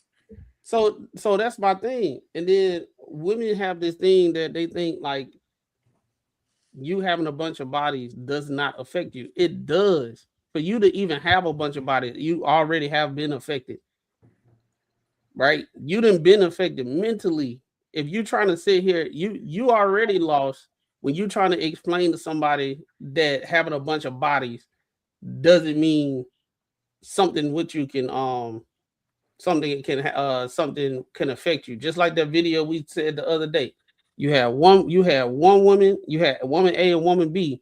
One woman, after she got divorced, she had sex with like 4 guys in 5 days, separate guys in 5 days. Oh yeah. And then a woman said she went to therapy and she thanked God that she didn't do the same thing because she wanted to do the same thing. Oh yeah, I remember that. Yeah. Right. Yeah, it was a while ago. Yeah. Right. So for that woman to go do that, right? That says something. The other woman, she went to therapy so she don't do it. So it has to affect you in some type of way if you go into therapy and you had to get talked out of it. But so let's watch go ahead. The biggest thing is, bro, you gotta look at legit facts about women. Like I said, like in my past, my younger days, I fucked around a lot of chicks, and I can tell you one thing: when a girl is done with you, bro, she ain't fucking with you no more. Like not even fucking with you no more. So that right there tells you, and it could be something small, but that tells you when she moves on, she won't circle back. Most times they won't circle back. But with a dude, how sex is with us, man, if we're not locked down on someone, whoever's in the category that we fucked around in the past, we'll do it again. Like it don't mean the same thing to us. So they try to act like it's the same thing. It's not. So that pretty much tells you that you have to bond with someone to have that act happen. I mostly agree, but I disagree to a little bit. No, I disagree with if a girl is broken, yes, she can act exactly like us. She can do the same shit, but you can point those out in the fuck, like you can point them out. And I'll say strippers a lot of times, OnlyFans chicks that can do shit like that. But they aren't like the girls who kind of portray, because I think for most parts, girls they think they want to be in a relationship, but but they're doing the wrong shit to do it. You know what I'm saying? They looking for the perfect motherfucker that don't exist because it don't exist. But they got everybody else telling me that person does exist. And that person make you feel like fucking roses like every goddamn day. It don't fucking work that way. No, they talking to other women to get other women that don't have the results to get their information. That's what's going on.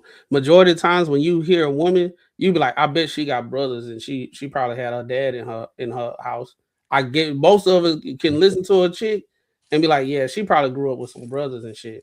Those usually are the ones that got more of like more sense. Yeah.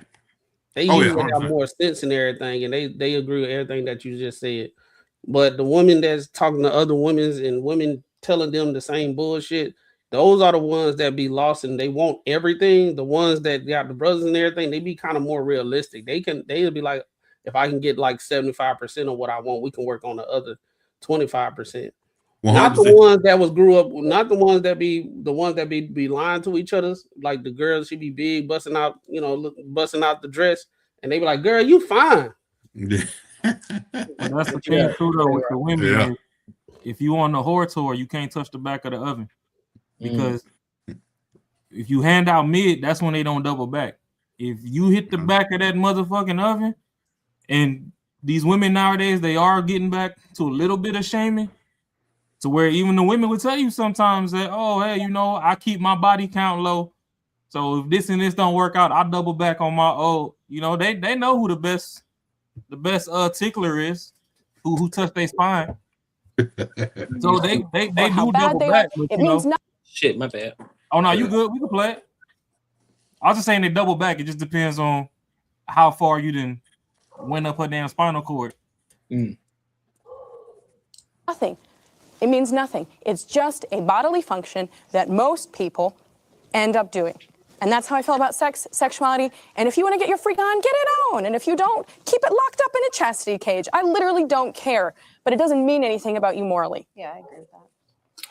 I think a lot of people are using their personal experiences to define their reality. So you say like you grew up religious, they told you don't do this, so obviously you're going to do the exact opposite. That's not why I am who I am. But I'm just saying, I just like getting freaky. Sure, there could be a middle ground there though. Like I think having multiple sex partners, like loosely having sex with different men, not only is it dangerous because you can catch STDs. This is why you guys are having abortions. This is why you're not desired. It's a lot of things that is happening. I mean, I would say the amount of sex partners I have would indicate I am desired. I mean, that seems like why are you getting? But men value women that they marry, not women that they have sex with. So women that they have sex with is usually just a throwaway. But again, men who like to have sex like to be with women who like to have sex. So they actually just partner together. Like that's the reality. I would disagree. They just partner together. I just personally feel like you guys probably don't ever listen to men. Men like women with a low body count. You could just listen to them and they'll tell you this out of their mouth. You don't have to go looking for this. But again, this is the conversation. The men I like to date are like me. And they like to have lots of partners because we are good in bed and we're experienced. But you guys are always and those men want to have a woman who they own their virginity. You're always speaking for the exception and not the rule, though. Why did you guys in all of your arguments today? You represented the exception and not the rule. I'm asking why do men prefer women with lower body counts? Is it just innate, because these are the women that have to bear their children. Ignorance is bliss, and they don't want to. These are the women that have to bear their children. Oh, you guys seem to have a problem a little bit with men, like just comments that you're making, but yet you. I have no problem with men. I'm straight. Well, I love men. I just heard like multiple just negative comments about men. Like you they like do to realize put that men are responsible for 90% of the violent crime. But you're sleeping with many of them. Yeah, so but do you we still love men. 90. Yeah. So, if men are responsible for 90% of the violent crime, right? How much of that crime is towards women? Because even if you go to DV, they outnumber the men on DV if you want to actually break it up into classifications of relationships and stuff. And half the time the DV even gets called in, the women started the shit. A woman could crack you across your shit right now. And if she has one scratch on her from a bottle or something breaking and just a ricochet hitting her, you still getting arrested. You ain't got to do shit to her. But if they find a flaw on her and they see the flaw on you, like she literally got to beat you up and don't no flaw be left on her for her to leave. Mm-hmm. If a scratch is on her, you going, whether you did something or not. I think I know the other thing, Courtney. So why is it that nowadays, when you get into these conversations, they want to be like, oh, men is XYZ violence and all this. If a man is starving and his stomach is touching his back, he ain't worried about you. He trying to crack the next dude for what he got. We know that your entire outfit came from Shein and Temu. That man see you walking down the street, you only got $10 worth of clothes on your body. He not worried about you. No money in the purse. He worried about the dude that's walking down the street in the, $5,000 Giorgio Armani suit, or hey, we want to take it to the hood, the $1,000 Pele Pele jacket. That's where he going. So what's all this? Why women always think that everything violent and they ain't never even seen violence? Like Shorty over there that like women with the little white cowgirl boots on, she probably done sucked 1,000 dicks by now from the way she talking, and ain't none of them beat her head in. Ain't nobody took her to Ike and Tina's attitude cleaners. And she probably done bust them open too. Yeah, she ain't never been here. She took percent of the violent crime that still does not represent all. That still would be the minority. Huh? I think I know the other thing that you said. You said you want us to know this. What's that? Is it the women they have every time they talk about relationship dynamics, they have a repertoire of the same talking points? Is that it? That's one of them. But because through this conversation, she just out of nowhere threw out men commit the most violent, all the majority of the violent crimes, and they're sitting there talking about like sex. Yeah, yeah, that's one of them. So it's like they have a repertoire and they got bullets and they use it every single time, right? And they pick the bullets back up after they done with a battle, and then like I gotta keep these for the next time. We start talking about men. I'm gonna go down the repertoire. Yeah, they commit the most violent crimes. They cheat. They this. They that. They blah blah blah. They the worst. They X, Y, and Z. They have sex. Why can't we do it? It don't affect them. Why can't we do it? It's like we are not the same. Like the world do not treat us the same at all, and we see things differently. Our logic is different. Our experience predicate our logic a lot of times. So it's like, yeah, you gotta it's kind of backwards with dudes. Dudes can go to college and smash a whole bunch of chicks, and you be like, you know what, I'm good. And then when they find a good chick, I'm good. I'm done. I done seen it all. I'm good. Women, on the other hand, they get ran through or whatever, and then they be like, you know what, get in a relationship. Oh, he ain't perfect. I'm about to go have a whole phase. But dude, because the thing is, because you run into that girl that was good, but you run into so many fucking terrible women. Like if you smashing a lot of girls, you run into just goddamn so many fucked up girls that you get that one that's good, you gonna try to work that shit out. But who the ones that fucked them up though? Who fucked them up? It's y'all women. It's y'all men that can't keep y'all dicks in y'all pants, and y'all one beat. Shut up. Yeah, it's ton of it's so you just run through so many fucking just horrible fucking the way they act and all that kind of shit. You get that one that shows 25% of what you want. You're like, I can work with this shit. Like, if the main one is you just not a hoe, then we can work with everything else. We good. So it doesn't represent so men are awesome. Men are great. They protect you just like they assault women. They protect women. They fight wars so you don't have to. Other men. They protect you from generally another man. So enough with that. Okay, that is protecting whom? But I'm saying I'm not against men. Okay, but they're doing it to protect saying, "Oh, I'm anti-man." I'm not. I didn't say you were anti-man. Men, a lot of them. I didn't say you. No, I'm serious. I'm pretty so sure that we feminists all being labeled love as men. anti-man. We're not. In fact, I think feminists help men because we're trying to relieve a little bit of pressure off of them. Like, but they're not asking for anti-man. that. They would rather you just respect them. They would just rather respect. They don't care about none Just of the because things we don't you have worship to men offer. doesn't mean that we don't like them. I don't put them on a pedestal. I don't treat them like they're princes. I'm not like, oh, what great, amazing dudes. I like men just fine. I'm unfortunately straight too. Question on this side, for especially for those of you who love men, right? Right. What can you tell me some things you love about men? Yeah, some of them have great sense of humor. Some of them are super helpful and funny. And I mean, I like men the same reasons I like women. These are all just human traits. You're funny, you're smart, you're good looking, you take care of me.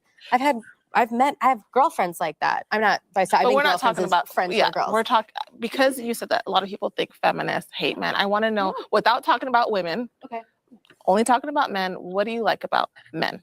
About their uniqueness of being. I'm asking the men lovers. See, I guess I'm trying to think about what makes men unique, though, because like when I like a man, they're funny, they're smart, they're good looking. But I could describe a woman with these terms. Okay, so too. you don't think that there are things about men that are unique necessarily? Well, I mean, I'm born straight, so I can't say like I choose to be attracted to men. Like this is how I was born. You know what I mean? So like I can't tell you what that's about, but I can say that I like men because they're funny, they're smart. Some of them, they can protect me if I need to sometimes. Like I understand why you like men, but I think you can all understand that they have traits that are not good, right? Like you have men you don't like, right? You know that not all men are great. Wait, who is this And I want to nigga? know what you like about men too. That's how I feel listening to this, man.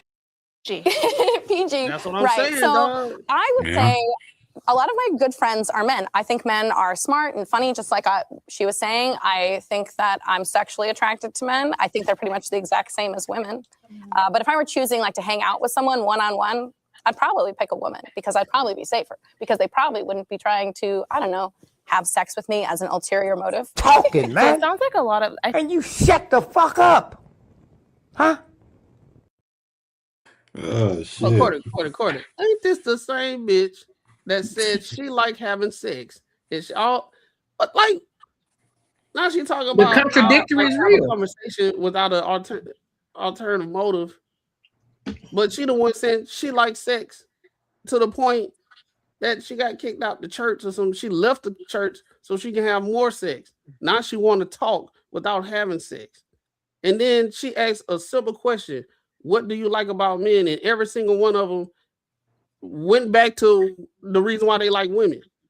Went back to what the reason why they like women, but also they piggyback what they say they piggyback and say the same exact thing as the first person said. They same fucking talking points. Then demonize the man while doing it. Right? It went from, hey, what do you like about men? I like everything about men that I can get something out of. But they are bad men, but at the same time, I can do the same thing with women. But all women possess the good parts that men have. Everyone. Right, apparently, right? You know what I'm saying? We just come to the earth, you know what I'm saying? Yeah.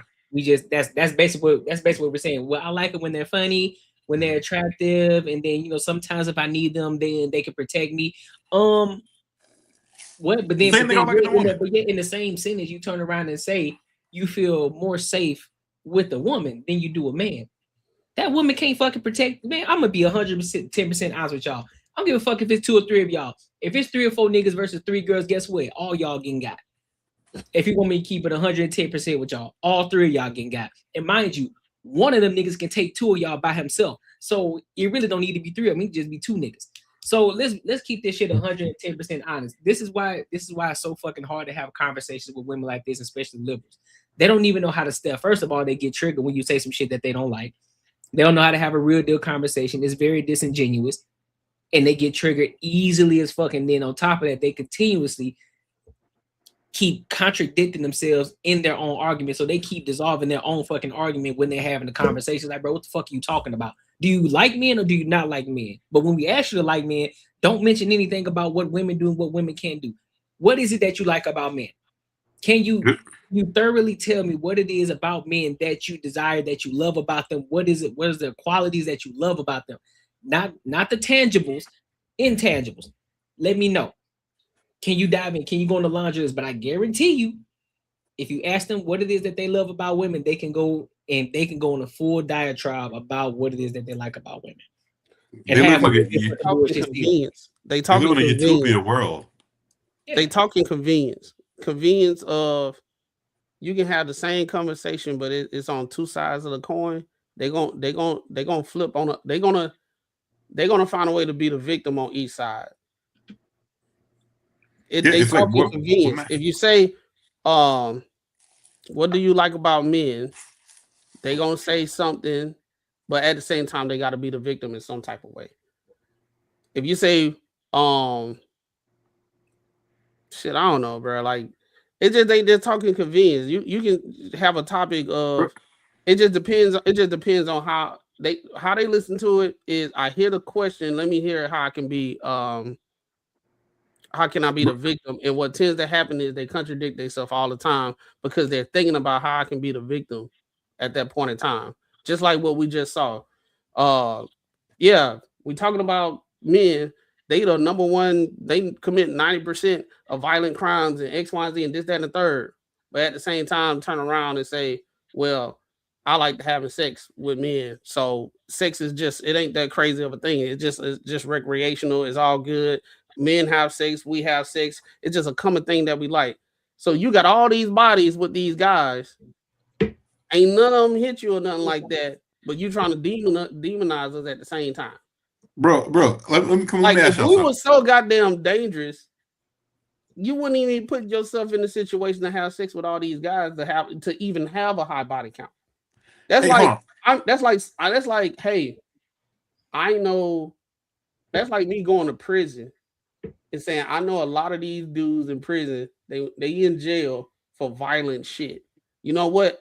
Let me go to jail and I'm gonna just walk through because I think they cool. And think ain't shit finna happen to me. But bro, like the way I look at a lot of this shit is that I've been here before. Like I don't know, I just follow along with me, man. Like I say shit a lot.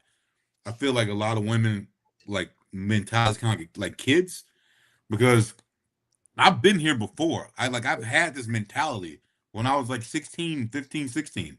I've had this mentality before to know that, yo, I could live on my own. I got a job at fucking Sonics. Me and my cousin get an apartment. I don't need to go to fucking school. I don't need to finish school because guess what? I got my life planned out. My parents keep telling me I need to keep going to school to finish some shit that I don't want to do. And I feel like I got this shit right. And I fucking felt like that shit would have been worked out right. Because, you know, I've had a couple people who dropped out of school that I knew back where I was. And, you know, like your boy Raw would say in the hood, some of my boys, they fucking dropped out and they had their own apartments and shit. And they were working jobs.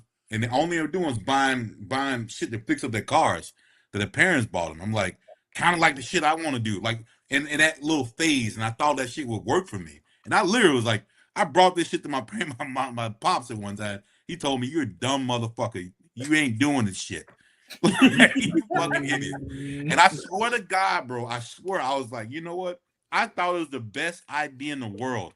I said, you know, I'm gonna keep my job. I'll better get a new a car. I'll pay for it. I'll give you. I think I even said I'm gonna give you some rent money. He said, "You fucking idiot." Like, nah, that shit ain't working. And I swear that's how they think of shit. It's almost like you think of this utopia of the way shit's gonna work, and that's not the world. That's not the way the world works at all. Like it's not even close to the way the world works. They indoctrinated. They can't say anything positive about men because inherently, if I say anything positive about men, people will think I'm a pick me. People think I'm aligning with men and X, Y, and Z. So now I have to put a negative connotation, even if I am giving them props. I got to put some kind of negative connotation on men in some type of way, right? Yeah. As you just saw, every time they went to the next woman, she said the same thing the previous one said, but at the same time, they had to put some kind of negativity in the situation where the woman is said, "Hey, what do you like?" Which means something positive. And that's it. She didn't say what is it about men that you like that women also have. She ain't say none of that. She just said about men. And then she even corrected them, and they still doing it. That's indoctrination at its finest. That's like the Trump derangement syndrome type shit. Like that shit is crazy. But Tony, same shit. Same shit. If a woman feels that like she's a stay-at-home mom, her husband's working all the time. She take care of the kids. She's doing that. She feels that she's doing way the fuck more. She ain't getting what she needs. She ain't getting all this shit. And she decides, you know, I can get it better. She still fucking thinks that a dude should support her life. And if he's like, I don't fucking feel like I should, or I don't want to do this shit, I feel like I'm getting a short end of the deal. All her friends and she in the same mind will be like, you're a fucked up man because you aren't gonna pay for now it's your kids. You ain't paying for your kids to live in this house. You ain't giving the same fucking lifestyle. Like, how unrealistic is this? You have fucking blown up my fucking life, and you really expect for me to fucking do shit for you? Like, what the fuck? Like in what world does that work? Like, I don't even get. And literally, like, they are the straight face will say, you should fucking get that little ass apartment. Let me stay in this house. My new boyfriend's gonna come over. He gonna be new daddy. You can't see your kids, and you should be cool with it because you didn't tell me everything I liked about myself. Like, what the fuck, bro? Crazy, man. It's just Let me play the rest of this shit. But I mean, I just don't see men as like a special category that they need to be worshipped in some separate way. Like, oh, men are really the reason why I'm here. I think the reason why I'm here is women. I tend to worship women more than men. But don't you know that men allow you to have your rights? Because if it really came down to it, they can just overpower you and take all of your rights. Actually, I have rights because of women. I have rights because women. You have who rights came because before of men. No, I have rights because of women. I'm here because of women. Okay, and if they declare war on you because of your rights, what happens? You all die. Okay, you're having a hypothetical conversation about something that hasn't happened. I'm having a real conversation about the fact that the reason why I'm able to vote is not because of men, but because of hard-working women. And who allowed it? A few good men. Who allowed these things to happen? Men, not a few. A lot of good men. A lot of good men. Why do you think there are no woman civilizations? Because men will take them down. If you create gender into class, then men are also pedophiles and rapists and criminals by your logic.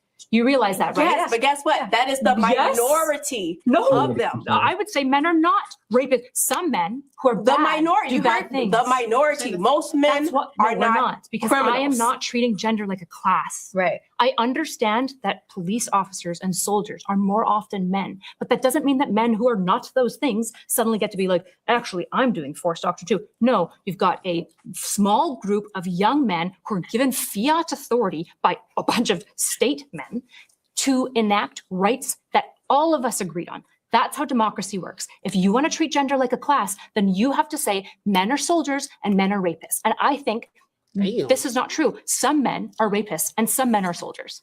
Well, it just sounds like, I mean, like, so if a man tells you to do something, you're going to do it. Do you, I mean, are you a woman if he's who falls my in husband, line? absolutely. Yes, If he's your husband. I'm here to If you said if he's your husband. Yeah, that makes sense. But let's talk about just some random ass man. If a random man just asked me to do something. That's what I'm saying. Like you just a minute ago said like, oh, men, if they could come in and just do this, like they can take our rights from us. It's like, yeah, that's why we're here. But we're that's here just to show you that men are not your enemy. You enemy. make it sound like I'm supposed to fall in line. But you guys are, everything you're saying is because of the men, because of the patriarchy. That's not what patriarchy doesn't refer to men. Not your enemy. Yeah, no, patriarchy is a system. I know, but I said because of the patriarchy. Men are not your enemy, is what I'm trying to say. I'm saying that if men didn't want you to have rights, you wouldn't have them. That's what I'm telling you. So they could be pieces of shit. Like that just proves that they're not pieces of shit because you have rights. But how long have we had them? How long have we had them? How long? I could say the same thing about black people. About 105 years about being black in America. 14 countries out of 190 countries, women actually have rights. And what those rights are, there's like a whole chart out of but only 14. Like if you go anywhere else in the world, your rights can be taken away just because of the body you have. And like we're very grateful to be in this country where we do have rights.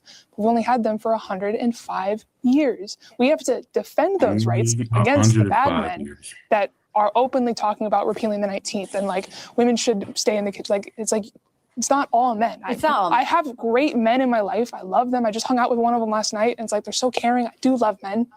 I just don't love all men. I hate abusive men. And good men know that when we're talking about them. Can I ask one question? What would it take for you guys to no longer be feminists and to say, hey, we have all equal rights now. We have everything we need. When does the movement stop? Because it seems like it never stops. It's not going to stop because they now have already overturned Roe v. Wade. We've seen a right that we fought for and won taken back. So now we have to come back to the fight. They overturned it to give it to the states, which means the people within those states can vote on how they want to do things. Well, then it's not a right. If it can be stopped at an invisible line, then it's not a right anymore. It was never supposed to be there in the first place. It's not in the Constitution. It was never supposed to be there in the first place.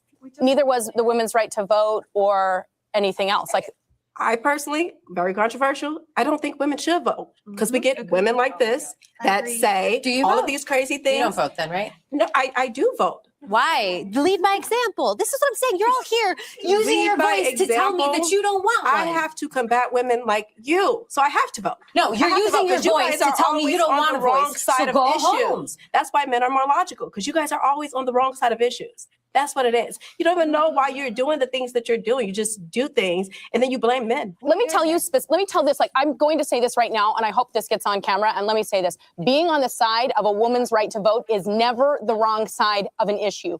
Every person here is a human being. Voting is a human right. I won't sit here and have a conversation about repealing human rights and pretend that that's a normal conversation to be having.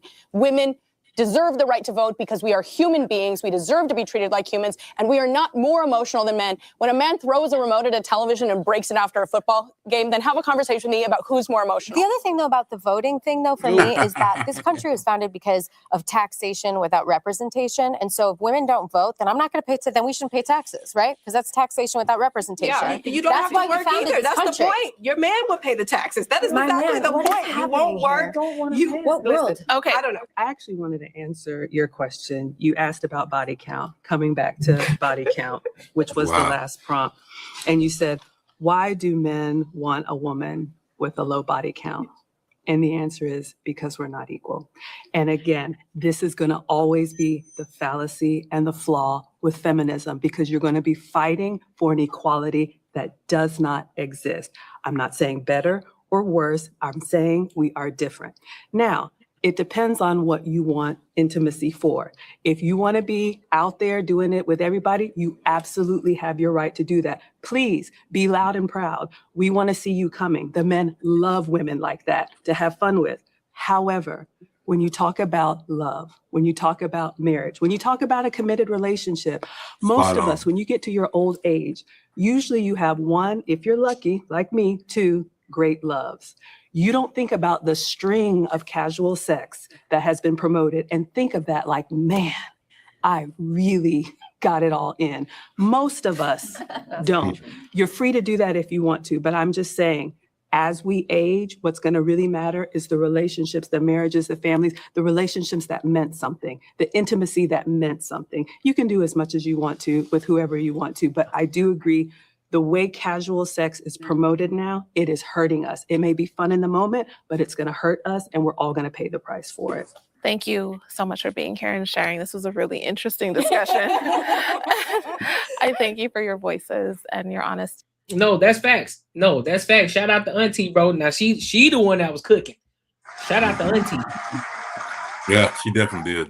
The other chick beside her, I'll be honest too, the chick that was beside her, she was cooking too. She was cooking up on their ass too. And this is why you can't listen to these liberal women. You cannot listen to them. You cannot listen to them. They are a danger to society. They are a danger, bro. If you listen to them, I'm telling you, this is why the world is where it's at today. You got first world. I know what it is, Morty. What is it, bro? On the left side it was white women, on the right side it was black women. Nah, it wasn't even that. It wasn't. Oh, I mean, that still is true. That's crazy. Cause this is the thing, bro. I be listening to.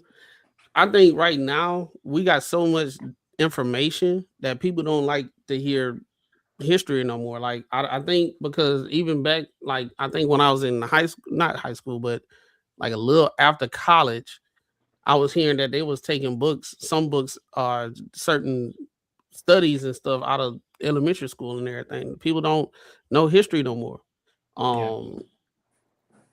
The whole situation, like we looking at Jim Crow and all that type of stuff, what the white women was doing, they was the main ones. Like they got a whole picture with a black little girl going into the school, and there was a bunch of white little women kids.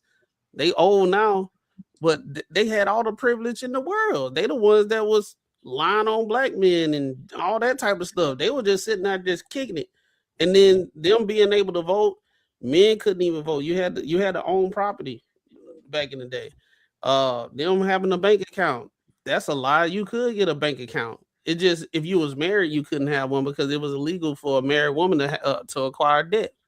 Yep. So it's like these are the things when I be listening, when I be hearing them, and then the lady, she just can't like the repertoire. She talking about voting. Ain't nobody said that they were trying to take your rights to vote. Nobody has said we're gonna take your rights to vote.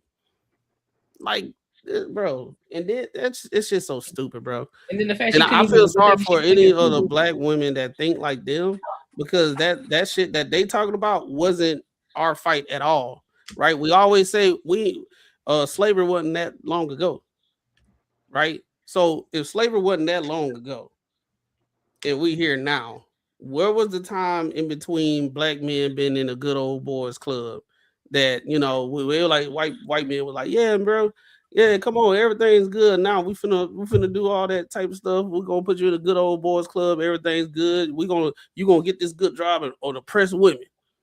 You gonna oppress your black women. But you also see too though, Clem, is the fact that the conversation is disingenuous within itself. Even when Shorty was trying to ask them, who gave y'all the right to vote in the first fucking place? Who gave y'all? She had two different answers. She was answering with her emotion. She was, well, the women did, the women who worked, and then they fought for it. Okay, but they still had to get approval from somebody, and who was that? And then they tried to, of course, they didn't move the goalposts again. Well, a few good men. But that's not, you're not answering the question. Then they said a lot of good men. Right. A few good men, then they don't even know. Exactly. That's what I'm saying. That's what I'm saying. The history.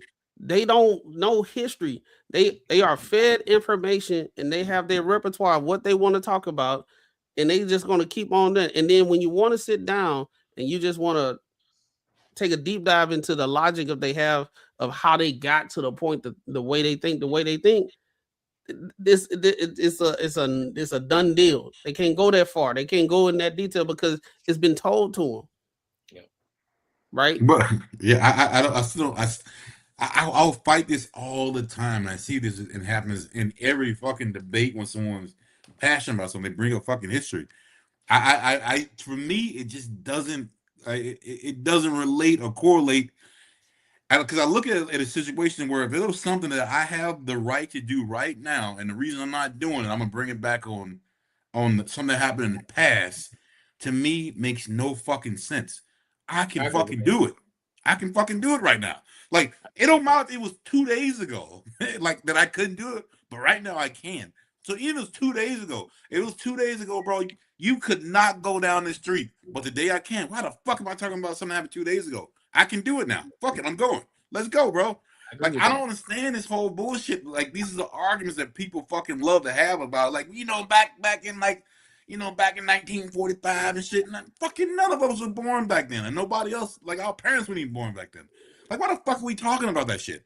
Like, it doesn't even fucking matter, bro. Like, at the end of the day, it is progressive, but the thing is, the shit they're talking about is just bullshit. Like, it's just you remember what I said, Marcus? Remember what I said? They talking convenience, right? Yeah. They talking convenience, because if there was on the other side of the coin, women are more educated. They do better than men. They better than this and blah blah blah and blah blah blah blah blah blah blah blah blah blah.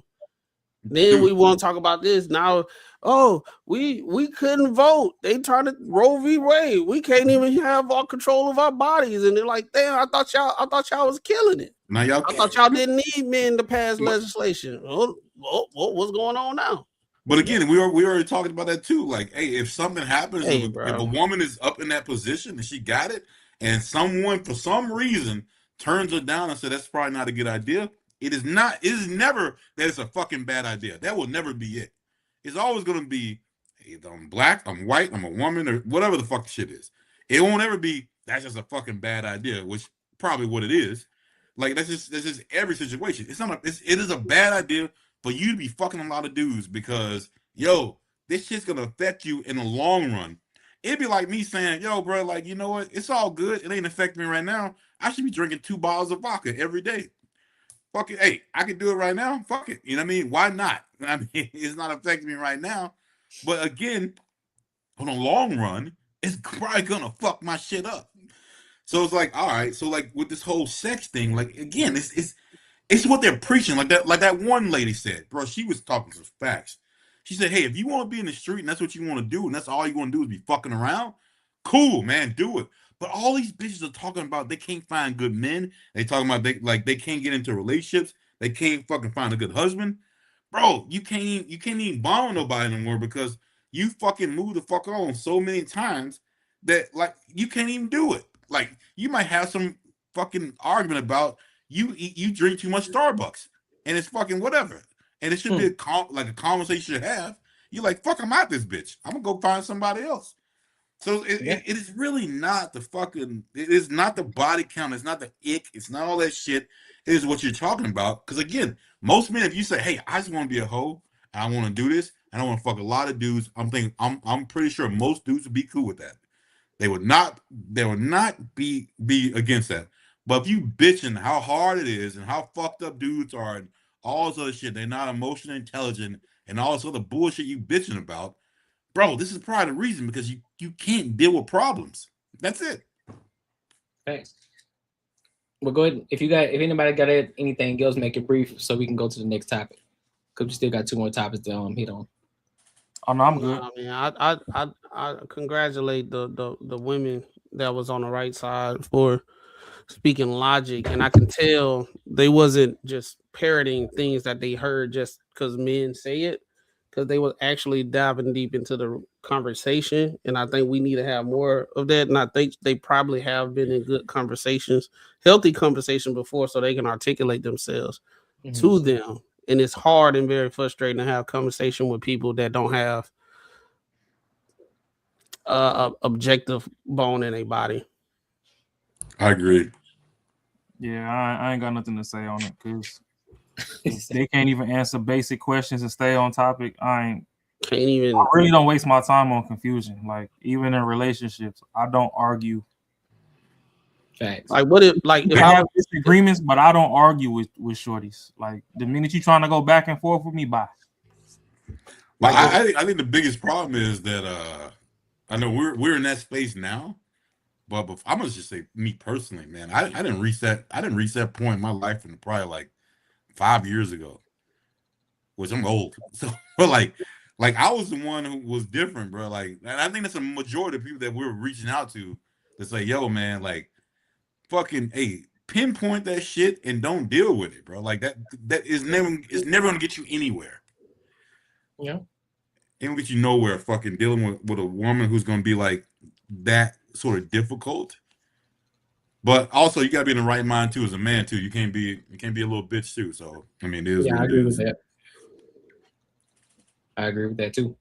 All right. So make sure y'all like, comment, and subscribe for the algorithm, and make sure you hit the bell notification. So, and also make sure you support the channel too. Make sure you support the channel, invest into the channel, man.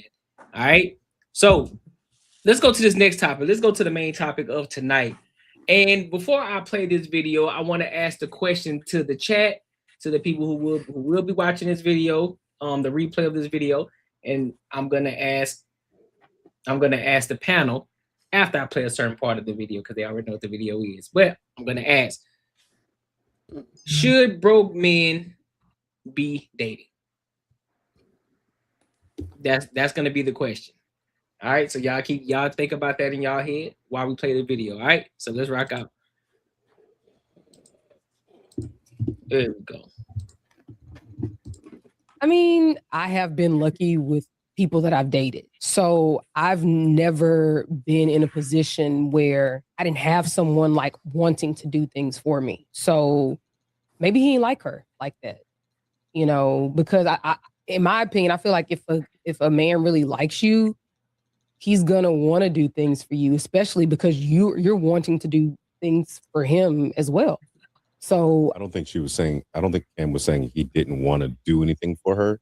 What he was saying was, I see what you're trying to do, and as a business mind, that's not going to work. So I'm not going to invest in that.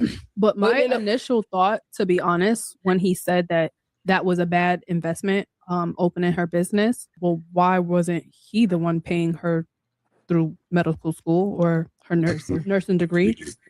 But two, if you thought in the moment or at the time that it was a bad investment, why didn't you tell her? Because look how she's reacting right now, and maybe she could react like that right now. They're not together. Maybe she has a habit of not listening, because a lot of times with us, it gets to a point where we don't even want to take on the fight, right? Like we come into the situation trying to share our wisdom with you, but if you constantly reject it, we get to a point where it's like, I'm not even doing this anymore. Like, yeah, but then that goes fall on your back face to and learn from Aaron's that. point that he didn't really like her then, because when you invest, you investing in yourself, you're investing in your future, right? Do you see a future with this woman if you're gonna let her go through a bad investment? I don't think it's necessarily that. I think that Hey, can I say something real quick? you're communicating with someone real for the quick. sake of just hearing your.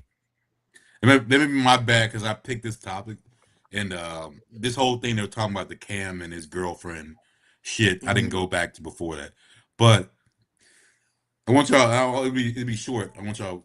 Obviously, we can keep watching it, but like they're talking about like you're talking about like a fucking a $500 like investment. They're talking about millions of dollars right now. Like, you don't like me? Like, are you fucking kidding me, bro? Like, you don't like me? These chicks are talking about like just because you have a goddamn idea that a person that you with, that means if they told you, I don't think this is a good idea, and you say, and you come to the conclusion that, oh well, if you liked me, you would do that. Because at the end of the day, who the fuck's gonna be stuck with that fucking bill? If it's $1 million, guess what? You ain't paying me back. I guarantee. If we were still together, if you leave me, you definitely ain't paying me back. So like, come on, man. Like, for the real. crazy thing about it is, I watched that video with Cam and old girl. Same. He did tell her that was a bad investment. Yeah, and he she told did her. it anyway with her own money.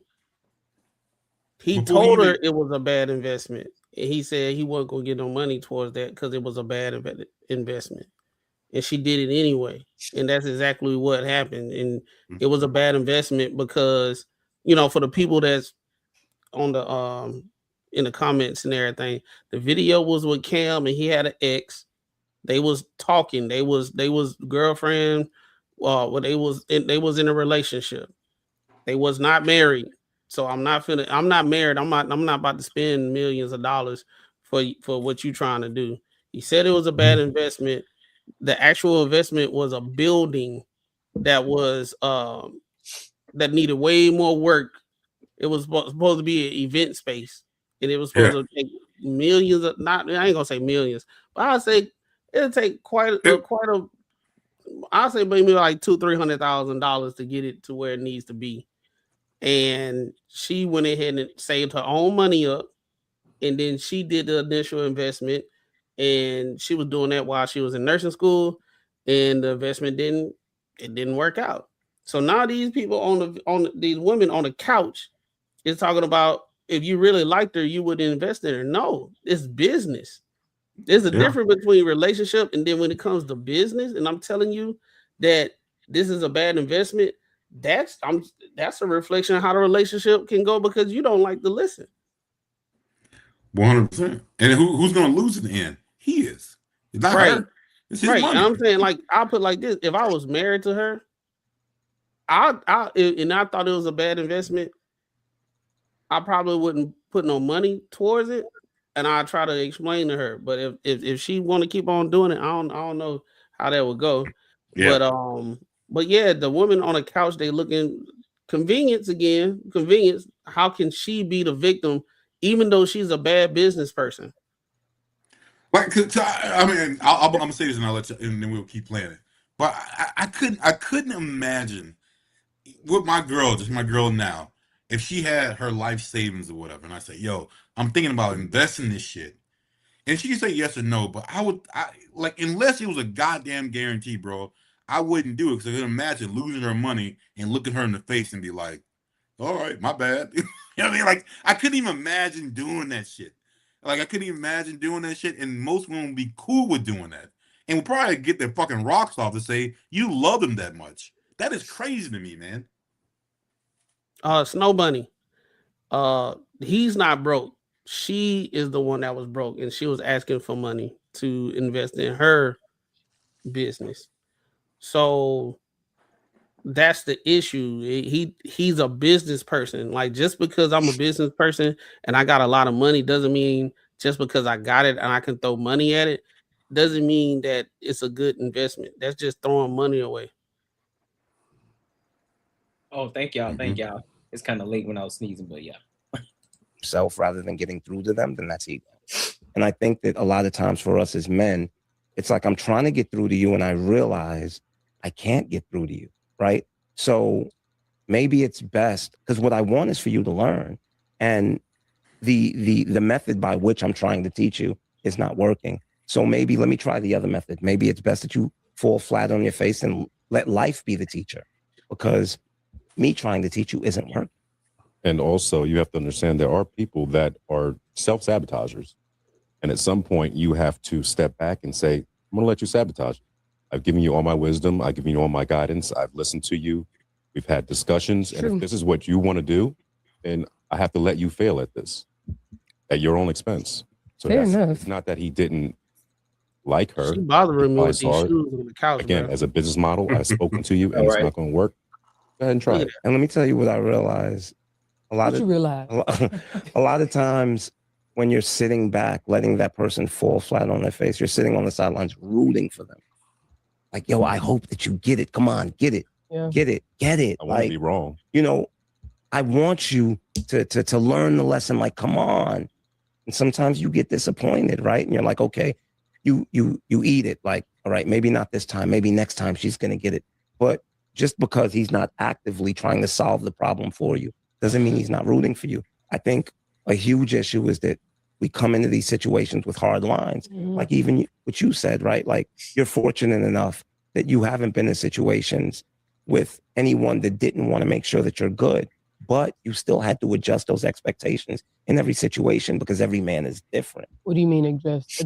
What I mean by that is the expectation you may have for a man who made $500,000 a year, right? You might tweak that expectation a little for the man that might have made 150. It's not that he doesn't still make sure that you're good. It's just that you understand that this situation is different. So it's not my expectation is different, meaning I expect less from him. It's just that the man who has $10 that gives you $10 is more effort than the man who has $1,000 that gives you 100.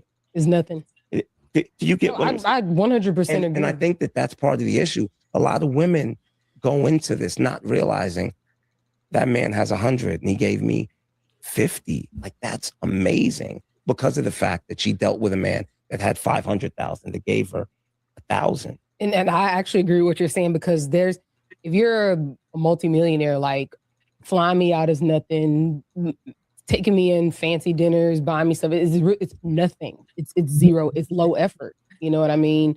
So I completely agree with what you're saying, but I will say this.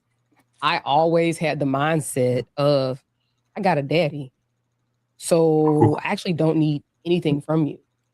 Because if I need something from you, that puts me in a position to where, like, it's at your will. Because what I live by is find the woman that wants nothing and do everything in your power to give her the world, because that's who deserves it. Good. You understand? So for me, it isn't even about doing or making sure that you're Can good. I ask y'all something It's real quick? about, once again.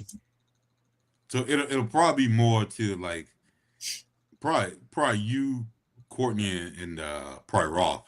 Like, do you think there's a situation where you could be setting your daughter up for failure?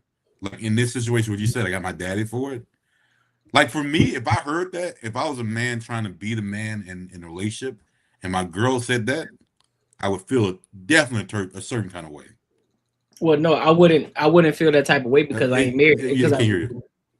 I said no, I wouldn't feel no type of way just because I'm not married. Still to can't her. hear You can't? Can y'all hear me? Is it me? Yeah, I can hear. I Yeah. think Marcus, you might have a delay. It might be you, bro. Do I? I think Marcus got a delay, y'all. I can hear you, Macaroni. Oh, But you can't hear me though. I can't hear Courtney though. Shit. You can hear me? I can hear you. Yeah. Huh. That's no, I can hear you, Courtney. I can hear all of y'all. Shit. Yeah, I can hear all y'all. Yeah, that's weird. Hey, But all right, that's your mic you gave him, bro. He said, "Damn, you No, don't that upgrade bitch on me. broke. Fuck you, dog." That Fuck you, Courtney. or back out and jump back in. Yeah, I'm gonna Yeah. jump out, jump back in. I'll wait to answer his question when he jump back in. All But right, I'll play it some more. Giving me the responsibility without the respect, having the expectation without the appreciation. And I think a lot of times, especially for men, that's where we pull back because we go so hard. We go into this giving you whatever we can, taking pride in taking care of you. But then when it's treated as if, oh no, this is just what you're supposed to do. You know, we're like, wait a minute. No, and you're absolutely right. What's up, but Gamer? like I said, I think if you have the position of I kind of don't need you, it really does help. Sort of. Can you hear me now? Yeah, I hear you. All right. So to answer your question, no, I don't think that it's setting her up for failure because I'm not married to her. If I'm married to her, then then that'll be an issue because now you're okay. You still relying on your father, and I'm your husband. I'm the one that you should be relying on, but I'm not your responsibility yet. I'm not considered your responsibility yet. So no, you shouldn't be expecting money from me. I shouldn't have to pay you for anything. I shouldn't have to do anything. That should just be under my own discretion if I want to do it. You shouldn't be asking for it. You shouldn't be hinting at it on any level because you do have a father that you still need to rely on. So I don't think that's setting her up for failure at all. It's only until I decide to get married to her and then she then takes my last name and then that's when it's like, all right, it's on me now.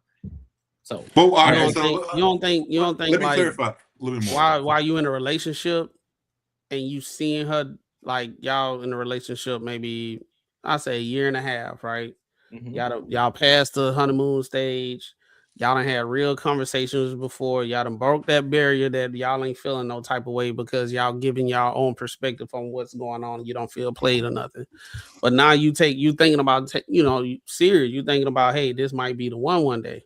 Right. Yeah, that's what I meant. Yeah. And then she is like, I'm right here. I can handle the things right here, but she always calling her dad.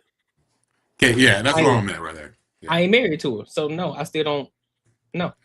But even if you're living together, just say but you're just not married. Like, just say even it don't. If I'm not married to you, I'm not responsible for you. Do you think it'll be easy for her to turn that off once y'all married? Easy for her to turn what off? That going to her dad all the time. Yeah. See, that's the part I'm like, I don't know. Now, so I'm like, one thing I'll never do. One thing I won't do, and I try my hardest. I do bring personal anecdotal experiences, but I do believe that's possible. I think some women can, but I don't think most women can just turn it. Well, that's because most women that be running to today don't even have fathers. I'm talking about the ones with the dads. We talking about the ones with the dads. No, because here's the thing. If when we're looking at the situation, I do think that they can turn it off, flip the switch, so to speak.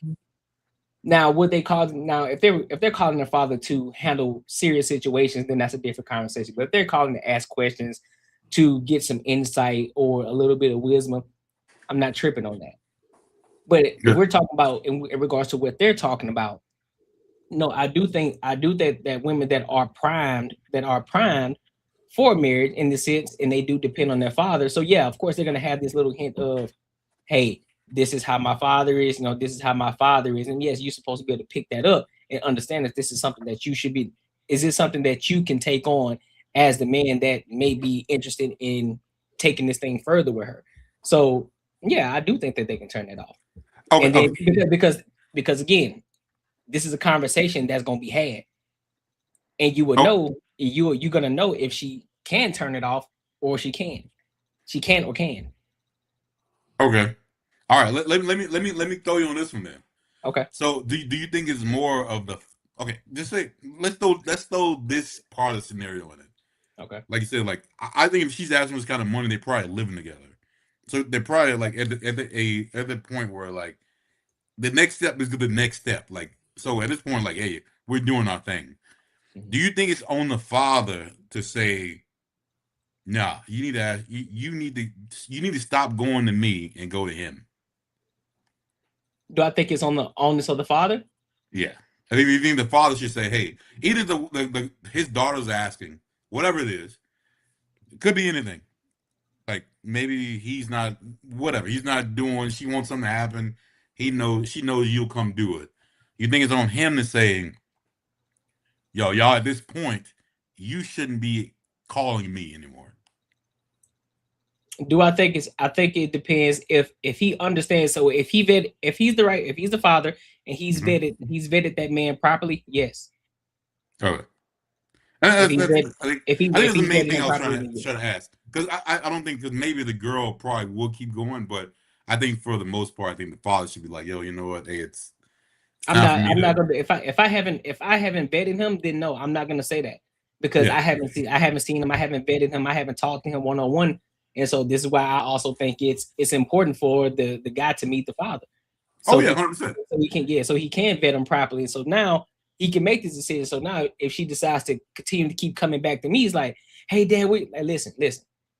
You decided to be with that man for a reason. That means you trust him. You want to follow him. He's leading you properly. So therefore, if you got to keep coming to me, then that raises the question. That raises a question mark for me, letting me know, is he actually leading you because you keep coming to me? Now I get it. There's certain things here and there you want some wisdom on, but you should be over there with him. However, that time only comes before the marriage. If you need questions, if you need wisdom about something. And then occasionally after you marry, because there may be some things that you may have some questions about marriage because it'll be your first time. And if the father has been married, so he may give you some insight on what to do in certain aspects that neither one of you can answer. But ultimately, you should be able to rely on the man that you're with, which is, I would say, your husband. You should be able to rely on him because you vetted him properly and you took him around the people to vet him properly. So,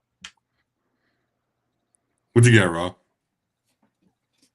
Well, I mean, if I want to take it back to religious background and upbringing, your daughter is your responsibility until she's wedded. So, in that regard, then yeah, I don't necessarily have an issue with if I'm either dating somebody and they're asking their dad for something instead of me, and we're dating. I don't have an issue with that, or with my children when they grow up, if they ask me for something instead of somebody that they're quote unquote are talking to. It's not their responsibility to provide for my offspring until they're married, of which, just like Courtney said, there'll be a lot of vetting involved in that, because as much as we saying right now, should you date while broke, I'd say it's subjective to your area and your background.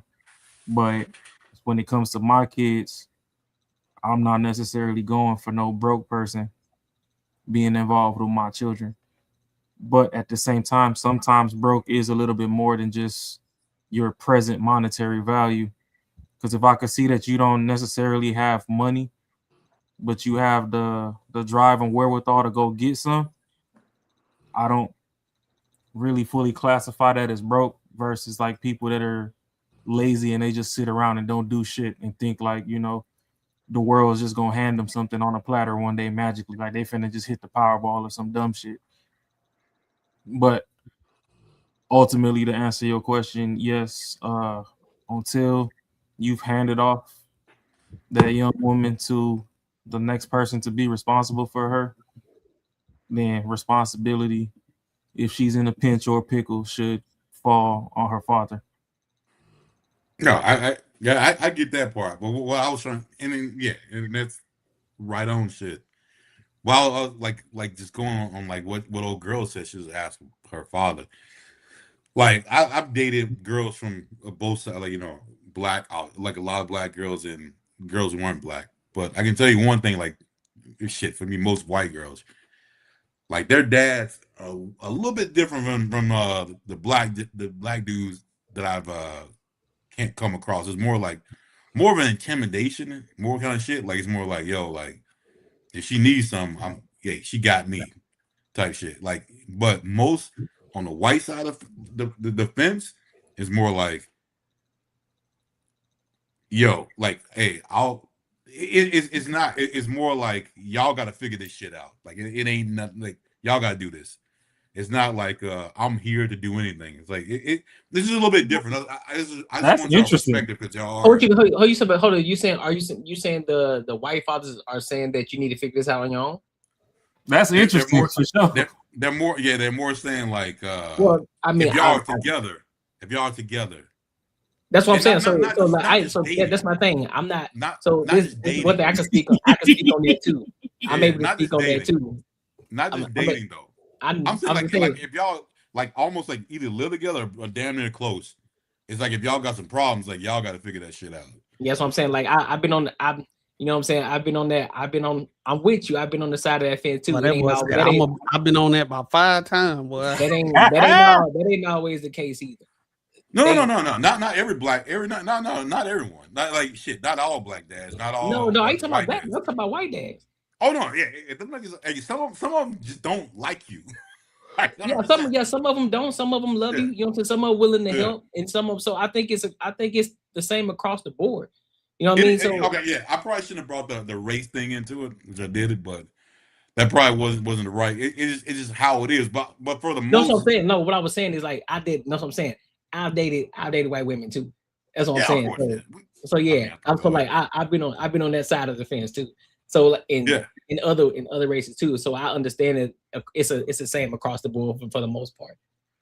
But I'll say what I have seen consistent with black dads is more of a I'm gonna scare the shit out of you type shit. Like more like, hey, you gotta respect me. And if my daughter has an issue, like it's more like, yo, like she'll come to me.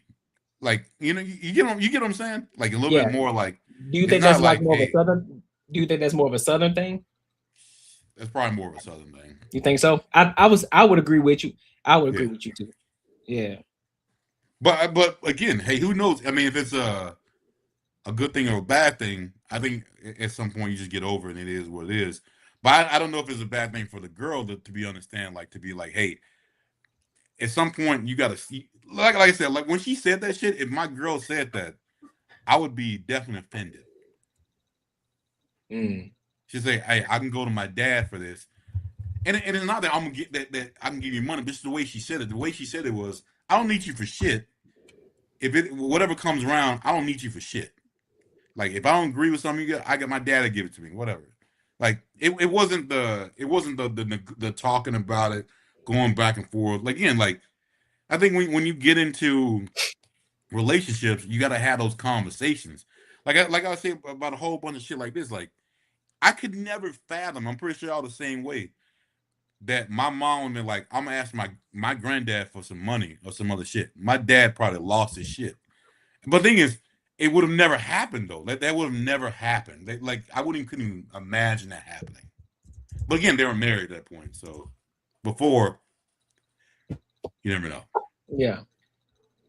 All right. Let me play some more of this. Level the playing field. You know what I mean? As far as what expectations are. And then it also, I think, kind of confronts the other person. Like, dang, she don't need me? Everybody else need me. Like, what's up with that? And it kind of works in your favor because they want to do something for you. It does, but I think that there's a balance with that and you have to be careful because... I ain't had no balance. Because even if you don't need a man, I don't think you should ever tell a man I don't need you. I'm gonna be very honest. And like I said, I may have been wrong saying this when I was younger, but I would always make it very clear. You trust me. You ain't got to do nothing for me, baby. All right. Well, let me crack the window open and let you take a peek into our psyche. God designed us to be needed. So when you tell a man I don't need you, you're actually denying him. No. But I'm saying, like, we're talking about finances, right? I'm not saying I don't need you to be a decent person. I don't need you to be observant. Okay. I'm not saying I don't need you to like. Now I understand. Because at the end of the day, like I don't understand it either. That's my thing. I don't. See, she's still missing the point. Regardless of what the fuck it is, the point is we don't need to hear the shit.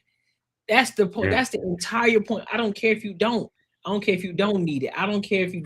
It don't matter. The point of you having to say it is the problem in itself.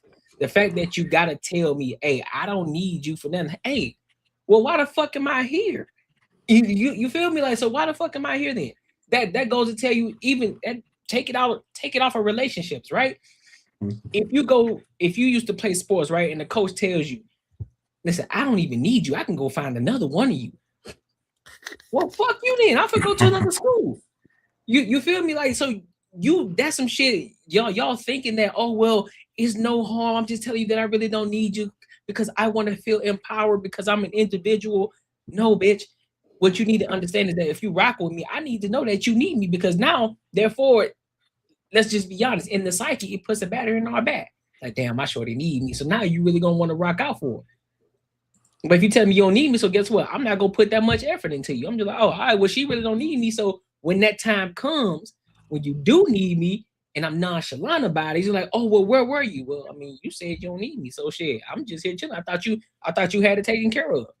But then guess what? There's another conversation that comes, and they say, well, you supposed to be the man. You supposed to know this. This is what I'm talking about. No. You told me what it was. And I gave you exactly what you wanted. You said you didn't need enough of me. So guess what? I ain't giving you shit. I'm just going to be here and let you take care of it. Simple as that. But it's more on advice. It's more like advice. I'm telling you, this is not a good idea. I'm telling you, this shit ain't fucking working. Like it's not even about the money thing is different, but it's about literally the most part is the fucking advice I'm giving you. That shit ain't gonna work. This is not gonna work for our family. Whatever the fuck it is. I don't think it's a good idea. It's not gonna work. I'm gonna go to my daddy. He'll give it to me. Fuck you then. This is the reason why I'd rather see a sermon than to hear one any day, bro. This the same lady just not too long ago was condemning Cam for not investing in old girl business. Do you love me? Like, do you love her or something like that? Yeah. Like, why wouldn't it's the same chick? Now, I'll say this lady right here, she need therapy.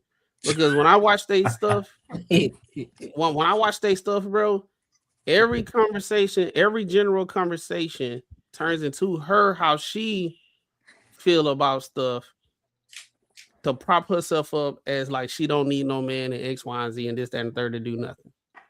Yep. She do it every time, but they talking about in general. And then that's the reason why in other conversations, that's why I always say when men are trying to give women the game, it could be so easy. They fight against it. Yeah. He literally telling you how you can get everything that you want out of a man. Nah, I have to let it be known that I don't need a man. But you don't need one. Cool, you don't have to say it. You stroke his ego, you get everything. That's what he said before earlier. A woman that asks for nothing gets everything because you feel obligated to do it, man. She peace. Man, my wife don't ask for nothing. It just make me feel like I gotta get out there and do it and just get out there and do it. But if you sit here demanding, yeah, then I'm starting to get irritated because you nagging at this point. Then you take it up a notch and just say, I don't need you at all. Now you telling me you don't need me. You ain't even stroking my ego. You just, I don't need you. I'm gonna go get my daddy. Like, what the fuck I'm here for then? Like, I you know, why? Like, you should have been. You already knew what type of time I was on. You saw how much money I was making right now and everything that nature. If you wasn't fucking with me, well, what we doing? You know what I'm saying? So like that's why I say I'd rather see a sermon than to hear one any day because these women contradict themselves. It don't take long.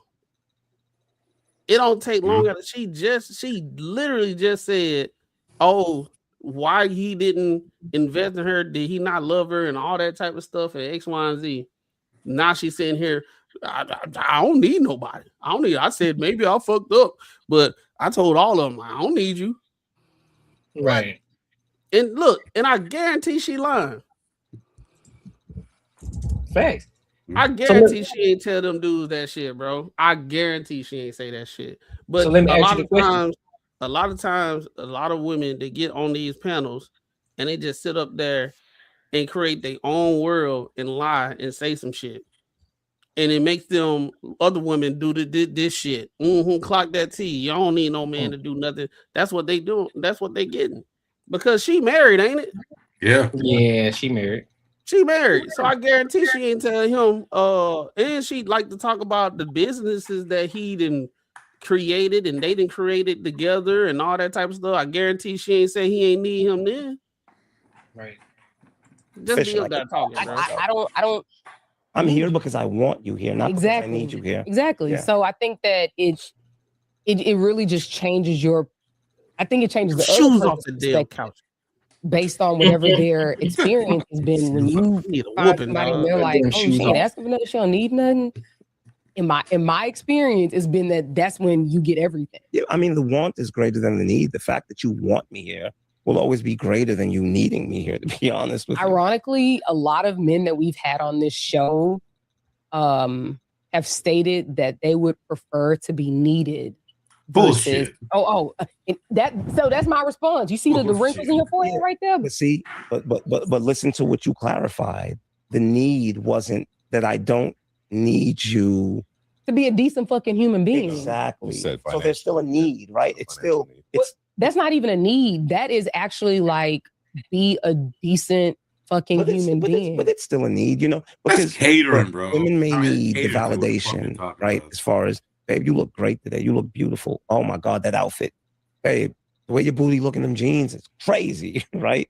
And what men need is the simple validation of not just the thank you, but it's babe, could you open this jar for me? Again, when something ain't my ministry, yeah, I need you. Come But see, but do this. There's still a need there. To tell a man, I don't need you because I got enough money to pay somebody to do it. That is what makes us feel disregarded. That's what denies us our purpose. And it's like, why am I here with a woman that doesn't need me in any way whatsoever? Why does that matter? Sometimes Because sorry, go I ahead. want you to go. It's no, because it's kind of like contradicting. It's like, what's the value in a woman that doesn't want anything? Because you said get a woman that doesn't want anything and give her everything. But then now you have all these needs that from her. You need her to make you feel like a man. You need her to not be as independent. But it's like you don't want her to ask for anything. Let me clarify. Be with a woman that doesn't want anything other than your love, attention, and your time. Okay. Love that. And being a decent human being. Yeah, of course. But what I'm saying is a woman That's that all she heard. That's all she wants. that doesn't Be a want decent human anything other than your love. But what is She the value continues in that? trying to Because, devalue like, the if we're shit building that a he's future saying. together, Mhm. I want the best for our future. So if, for example, if you have something going on, I want to be there for you. If I have something going on, I Right. would hope and want for you to be a part of that or want to be a part of that. So if I need something that has to do with my business, or if I need something that has to do with anything I have going on, you would prefer basically for me not to ask you. No, I mean, what you're talking about sounds like support. And I think Well, that should go both ways. Like in Yeah, they many intertwine different the same categories. shit. Yeah, not just support for your business, but Right. support all around. But this is my thing. If I need help in any category, are some of them an issue for you? Let's If we're together? I think where that comes is, and I think that a lot of times women don't think about this. Women are so concerned with a man creating a safe space. Yes. And they don't realize that men need a safe space as well. Yes. You understand? And But I feel like women naturally do that. no, they don't naturally do that. That, to be honest with you, most times they don't do that. And actually, I'm sorry to cut you off. How do you create a safe space in your relationship? How about that? I feel like I'm just the ultimate safe space. So you don't want to ask me that. Like, But I'm saying you said you feel like women do that naturally. So I like, feel like I'm what does that someone look that like? you can be very transparent with, open, honest with. I feel like you can talk to me about anything. If there's something difficult going on in your life, I'm the person that you would want to come to first. Hold on, because stop. I'm never Real going to quick, make just you real feel quick. bad about Hold whatever. on. it is We almost there you're to the going last through part in of the it. Hold on. Hold your thought. Hold your thought. I'm We going to almost be the at the end. person that holds you down in all categories. So I feel as though that's something simple that as a woman I've always provided. I'm not someone who's just here to just, oh, let's have a good time. It's like, you know, what do you need? It should be both of us working together. Actually, so even though like Jada comes off like a certain way, chaotic. Yeah. I don't believe it. Huh? I don't believe it. That's just a show. It's my job. No. It's my job. No. Like it is a job. So like I think that even but I'm saying like perception is reality. So whatever people see generally is what they're gonna believe to be true. So I think even though Jada comes off as crazy or wild or whatever. I do. No, right. And the thing is that she knows it. But I also like just over the years, I can 100% see that Jada is a nurturer. All right, what you got, Marcus? Shit, I think shit. I don't know if I can. All right, no. Like what you're saying is, She was saying, fuck. Yeah, I lost it, blood. Well, she's saying that she was saying that she created a safe space. And Oh that, shit, yeah. Just a safe space. But if a motherfucker was like, yo, like, hey, I want to bring a sister wife into the shit, this shit ain't gonna be no safe space no more. It's gonna be like, yo, I want to bring another bitch in, and she gonna be like, what the fuck are you talking about? Hey, I'm trying to bring my safe space in there. So like that whole bullshit, her saying like that she creates a safe space. No women create safe space for dudes to be 100% real. Like it just don't fucking happen. Like it's not for the most part, like it's not like we're trying to be like it's gonna be anything. Wow, we're cool with our own safe space. We don't need to tell you everything. But by saying some shit like that, is like you can tell me everything and it's gonna be like deciphered the right way and it's gonna come out the good way and we're gonna walk out fucking laughing and be cool with it. Nope, it's not. So that's bullshit. So let me ask everybody a question. Back to the question before we play the video. Do you think that broke men should be dating? I think it depends on your age. If you like 38 and your shit ain't together, you can't make rent, you behind on rent every month and all that type of stuff. Yeah, you ain't got time to be dating. You need to worry about way more. You need to get another job and catch up, goddamn. But I think in general, when we be having these conversations in the audience, people that's between like 20 or fresh out of college, all the way up to like 32, 33, 34, something like that. I think, yeah. I don't think you should purposely put yourself out there to keep going on dates. But if you just doing your thing and you going to work and you organically hit it off with a chick and she want to spend time with you, and through your busy week of you doing this thing called life, trying to get to that next level, you say, hey, I'm gonna take the day and take her out. I really want to spend time with her. I think ain't nothing wrong with that. It's been going on like that since human existence. Like it wasn't this whole dating being having enough money to date. That's a current thing. If you ask your grandmama and your granddad and your mom and dad, what did y'all first date look like? I think a lot of people will be surprised. I think right now everything's about money, and women are very superficial these days. That the amount of money that you spend while y'all dating in some way kind of like shows the trajectory of how this relationship can be, other than the character of the man. I think a lot of women have a problem these days with they meet you where you at, and that's the lasting image of what they remember you at. So if you making 55, you 20, let's say you 25 years old and you get your first job and you making 52,000, and they meet you and she found out how much you was making, she say, that ain't enough for me. I gotta move on. When they have conversations when they 30 years old, they say they didn't got approached by a bunch of broke dudes. They still holding on that memory of that dude he was making 52,000 like 10 years ago. That man now probably making way more than that right now. So a lot of women these days, yeah, I can date you while I'm making what I'm making right now. I got some things. I'm doing this thing called life and getting promotions and learning, getting a certification to make more money, going back to school, doing my thing. I'm gonna be making more money down the line. That just let me know if any woman say you too broke to be dating and you in your 20s and stuff, in your early 30s, you don't need to be with them anyway, because they really ain't trying to kick it with you. Now I can get it if you like 35 and up, you 40 years old and you can't make your rent and you ain't got no reliable car, you taking the train. That a lot of times, I'm not saying all the time, but a lot of times that just come from your choices of what you making. That's a woman with discernment, but like he probably don't make the best choices in life. But yeah, I think sometimes people spend too much time thinking about how much dates cost because I know with me and my wife, me and her lift as we climb. She was in school.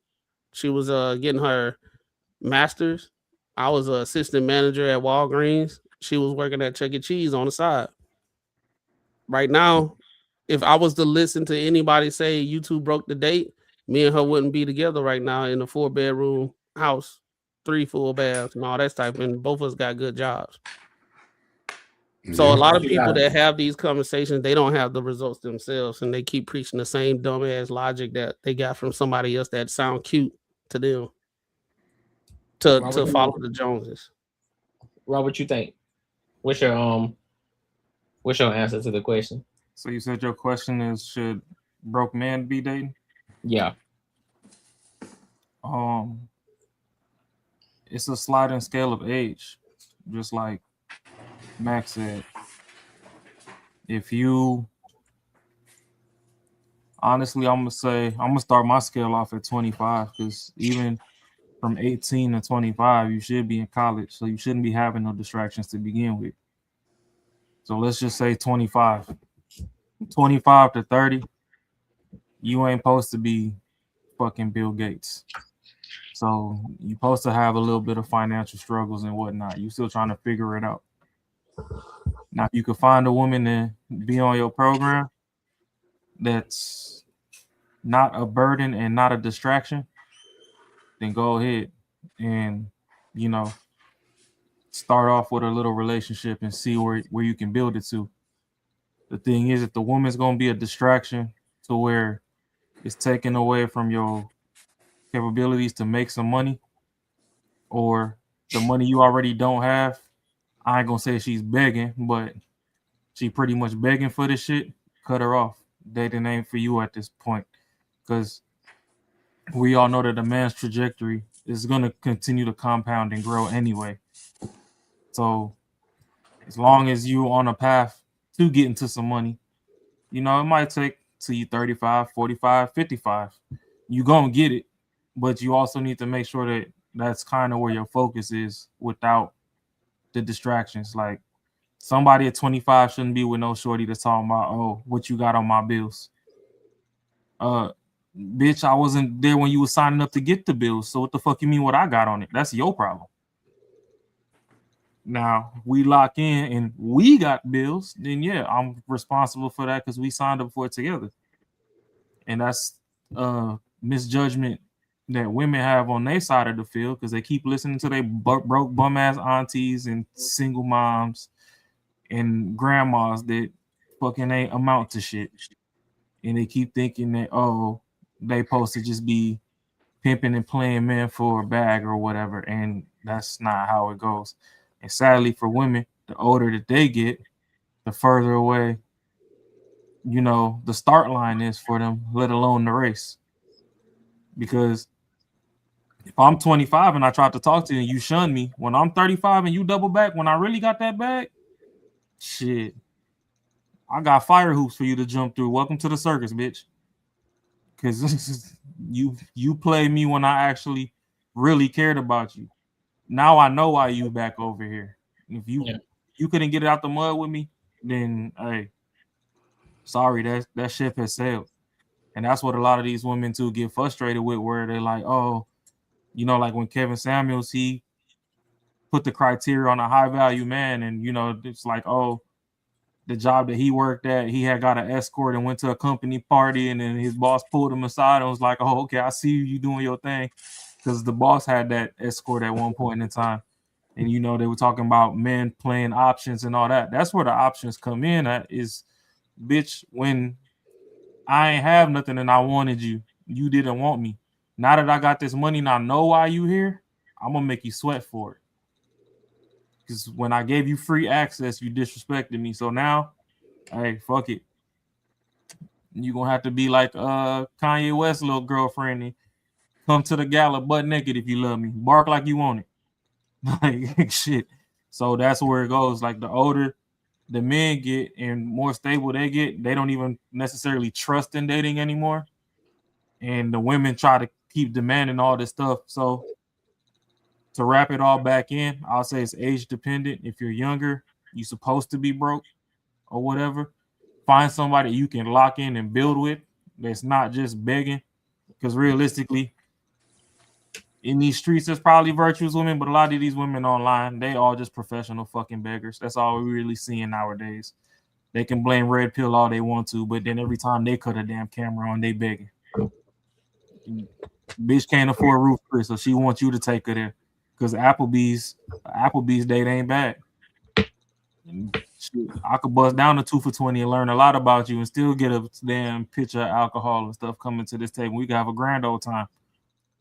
But your bum ass can't even afford Ruth Chris and Steak 48 and all this extra shit, and you want me to take you there because you can't afford it. Then when I'm there, you don't even put my pinky finger in one of the pictures. You taking all these pictures like you fucking paying for this shit. Like, shit, you ain't gotta post my face, but shit, at least my ties fly. Put my tie in the picture. Yeah. Mark, what you got? What you think? I agree with shit, both Mac and Raw. I think you should definitely date when you're younger and when you're broke, or on both sides. Hopefully when you're younger. And the thing is, actually, they both pretty much said the both sides of what it's gonna be. Like Raw, like Macaroni said on his side, yo, like he was going through it. He found a good girl who didn't really give a fuck about the money, and they started building life together. And on Raw's side, he said the same shit. Yo, he's going through this, and girls are like, fuck, you ain't got money, which strive him to go more and more and more and more to make more money. So at the end of the day, bro, that's one thing. Like, a man's gonna do what a man's gonna do, bro. Like, it depends on what's gonna happen in your life, but we're gonna do what the fuck we gotta do. Right. It depends if you're gonna stick it out or you're just gonna wait till you get to the end. But when you get to the end, if you wait till you get to the end, you better be prepared what you're gonna deal with. If you're trying to roll in with a dude who's already got his shit together, you cannot think that you're gonna get some dude who's gonna be, I'm gonna take all your kids. This is a fucking Disney movie, and also the bullshit. That shit ain't gonna fucking happen, bro. Like, I don't understand how y'all think that is a fucking flex. It's not. But I'm gonna tell you one thing: like, most men who got their shit together, it's gonna happen either way. So you find someone who's ready to do it in the beginning, you're gonna find someone in the end. But in the end, believe me, you ain't gonna have too much say so into it. But you still can get a good dude. But you gotta be you gotta be a little bit different. You gotta be able to go with the program. For whatever that man wants you to go through, you're gonna have a good life. But you gotta go through that program. You can't go through that program of like, I've gone through all this shit. You can't go through like someone who worked at a plant for fucking 18 years and never got promoted. You can't say, yo, you know what? Like, I've been 18 years into this thing. I put my time in. Now I need to get fucking, blessed. That's not the way the world works. It don't work that way. So it's literally up to these women who are choosing to do this shit. Like, again, like I would have rather gone through the route that Macaroni did, but I was more on the Raw side too. I had to learn that shit. I was going through like, whatever, trying to be that dude, and shit wasn't working out. Fuck it. I gotta do my shit myself. And now, you get what you get. That's fair. I'll rock with that. All right. Cool. Well, shit, let's go to this next topic then. Let's go to this last topic of the night then. I want to dive into this. This might be risky. Dive into this might get risky conversation about women being delusional. But before we get there, make sure you like, comment, and subscribe for the algorithm, and make sure you hit the bell notification. And also, I ain't seen none of y'all supporting this super chat yet, so I'm gonna need y'all to go ahead and do that. Y'all slacking big time, bro. Y'all sitting here chilling, and if y'all ain't gave us a super chat, you better make sure you hit the like button. Likes. All right. So let's go ahead and get into this. Let's go ahead and get into this next topic real quick. Let me go ahead and let me fast forward it. Talking about women and dating. You know what I'm saying? They say dating, of course, women always saying that dating sucks. So we're gonna get into it and why they think dating actually sucks. All right. So give me a second. I wanna let me go forward a little bit. All right, here we go. All right, let's go ahead and lock in.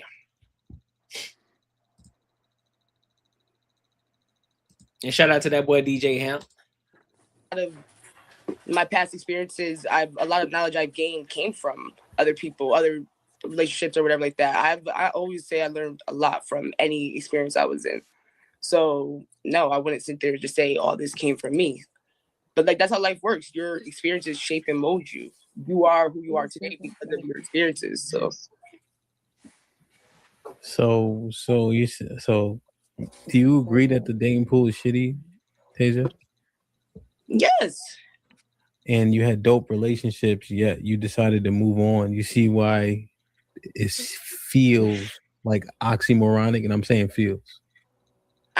It's not just because I'm not gonna sit there and act like oh my god it was so horrible. Like I'm not gonna sit there and just dwell on the bad moments. Like if we want to sit there and just dwell on bad moments in life, then we can just always just be miserable. But I'm gonna take the good out of whatever experience I had. So, but I can sit there and say that I had a lot of good experiences and I had a lot of good times where I realized like like I actually have a bond with this person. This is not just what can you do for me? What can I do for you? Like we're actually teaching each other things. Like I've learned how to cook. I've learned how to just build certain things, just do things that I never learned before from my past experiences. So I've always taken something. And you're absolutely right. I learned a lot from one of the past relationships I was in, right? She taught me how to be in touch with my feelings. She taught me how to make shit. She taught me how to eat right, but the bitch cheated on me. So, I mean, what the fuck we talking about? And that tends to happen. And that's that typically, but that doesn't mean you're not. Maybe she was teaching me, you know what it was? Maybe she was teaching me too much and I should have been knowing how to do all the feminine shit. Yes. And that's why she cheated on me with a nigga that was that nigga knew how to do all the extra Philly shit. That's what it was. But then she doubled back. She spent the block. She spent the block. So what? You know, but it was good though. Like you said, it was a great relationship. We had a dope connection. But guess what? I'm still single, and that bitch still cheated.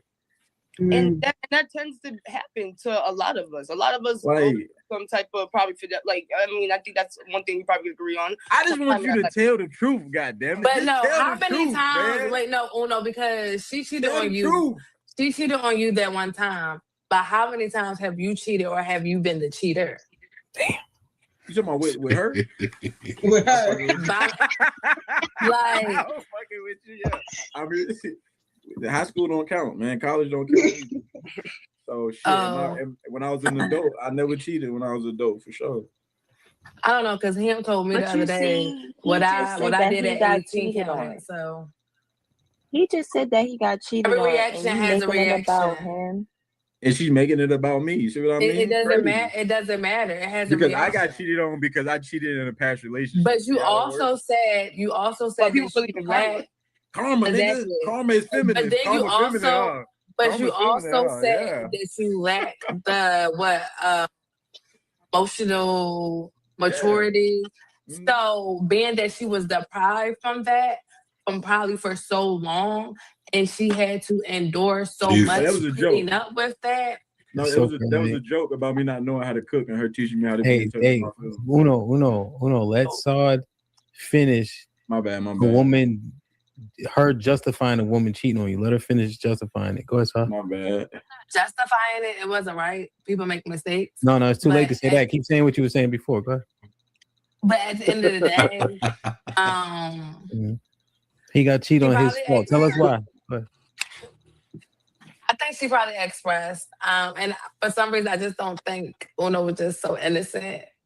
Okay, so you're saying that he left her emotionally deprived, right? Yes. So then she chose to let another man put his penis in her vagina. That's the correlation. Yes, the same way that if a man is sexually and so deprived, it's his fault. He would go and have sex. Exactly. So the same way that a woman push out a baby and the man will leave to have intercourses with someone else or to do anything. It's the same. No. So one, I just want to make sure you heard yourself clear. She was emotionally deprived, so she had sex with another person. You then try to correlate it to a man being sexually deprived. Hold on. Then you said you tried to equate it to a man being sexually deprived and then having sex with another woman, right? You understand how that's a 1-to-1 and that was a 1-to-none the first time. So then the man says he got cheated on, and you tell him he's the reason why he got cheated on because she didn't feel like she was getting enough emotional support from him, and you justify him getting cheated on in real time. He got cheated on, and like I said, that's unfortunate. But the person that he That's unfortunate. If a girl sat up here and said she got cheated on, you would have been like, "Girl, that nigga ain't shit." No, so first of sorry you all, went through that. first of all, you don't know me, so you don't know what I would have said. I would have asked, well, what happened? What did you do? What did he do? The moment. This is why this conversation is so stupid. This again, we see it right here in real time. We see the shit here right here in real time. And this is the exact same thing that a lot of women would pretty much throw men under the mud about. Okay, Shorty, he cheated on you. He cheated on you. What did you do?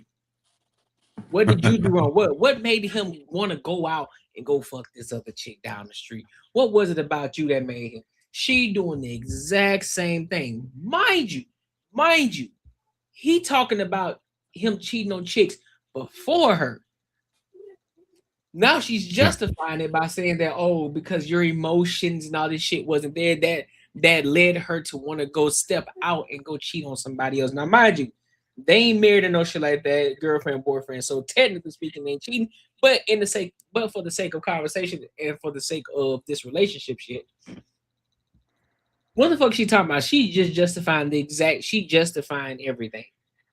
I think she tried to compare the same thing with the sex and emotion shit.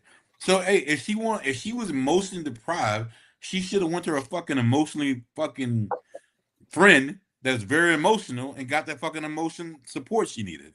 Right. But then she tried to compare it to a dude not having sex with a girl and say, hey, he stepped out and did this. It's the same shit. And in both situations, in that situation with a man, it doesn't matter. He don't win. He's still in the wrong. So it doesn't fucking matter. If she wasn't getting sex for a year or whatever, he steps out and just gets that done. He's still wrong. Yep.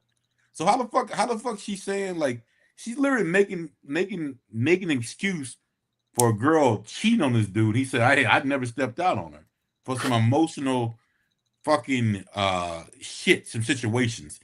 And I mean, y'all already know the emotional situations that we go through as men when we're dealing with women.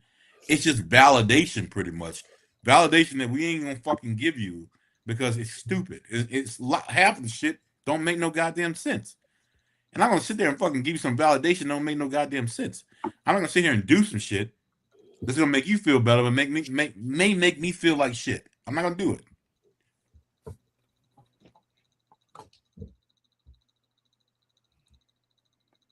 Yeah, unfortunately, women give women the benefit of the doubt that they are inherently angels. They never do anything wrong, and if they do something wrong or messed up, the man is the reason why she did it. It's the reason That's why. the reason why anytime you hear, oh, well, if she cheated on you, what did you do? Right? And they can justify that. They can go like, you know what? I see why you did it. And they justified. So if she cheat, it was a good reason why, and she has to put herself first, and she has to put her mental first.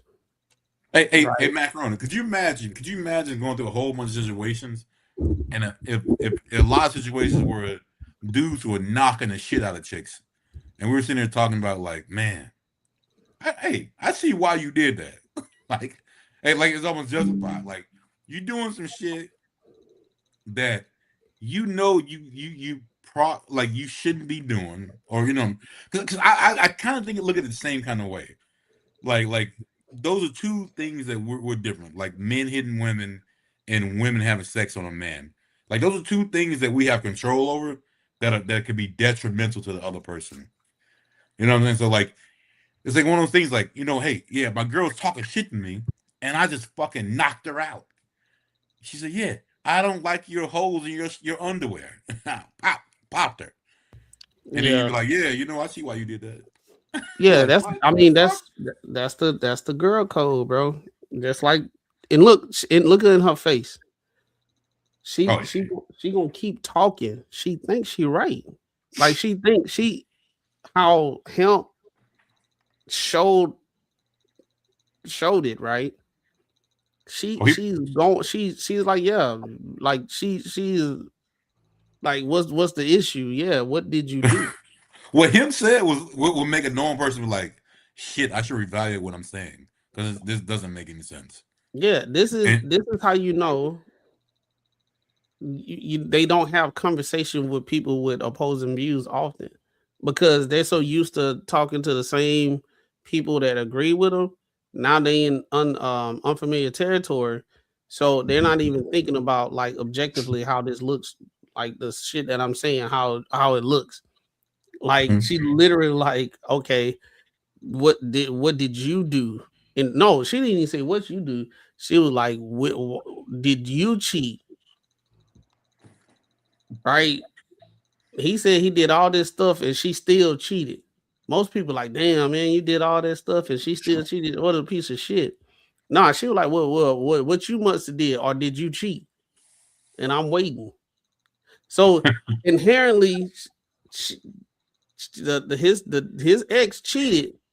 In her mind, she don't think that the girl was wrong. It must be a reason. It's a reason. There was a reason. And mind you, there's always a reason. There's always a reason. It's always a reason, but the fault of the man. That's what it is. The fault. It must be his fault. But does the reason really matter? Like, well, the reason is, like I said, like I want to hit you because someone hit me 3 days ago. Like, just because I got a reason don't mean it makes sense. It doesn't mean it fucking. You know what I'm saying? Like, I think women think like as long as you got a reason, that is justified. Like if it didn't hurt me, it should hurt you. It ain't about a reason, bro. It's just accountability, bro. They're gonna find a way to use a coping mechanism or the convenience that I mentioned before to be the victim in this situation. Because women are not there's no such things as women degenerates. There's no such things as bad women. There's no such thing as women with bad morals or decisions or something. It's gonna be. The reason why they do something is not gonna be on them. They the most powerful women in the world. They smart, intelligent. They got women intuition and all that type of stuff. But when it's time to be used, it's somebody else's fault. If she get pregnant, it's the man's fault because he should have knew better to wear a condom. So she don't have any dominion of her body, right? Until they go march in the streets of my body, my choice and shit. But making sure that dude got a condom, can't do that because it's the man fault for me getting pregnant. You know what I'm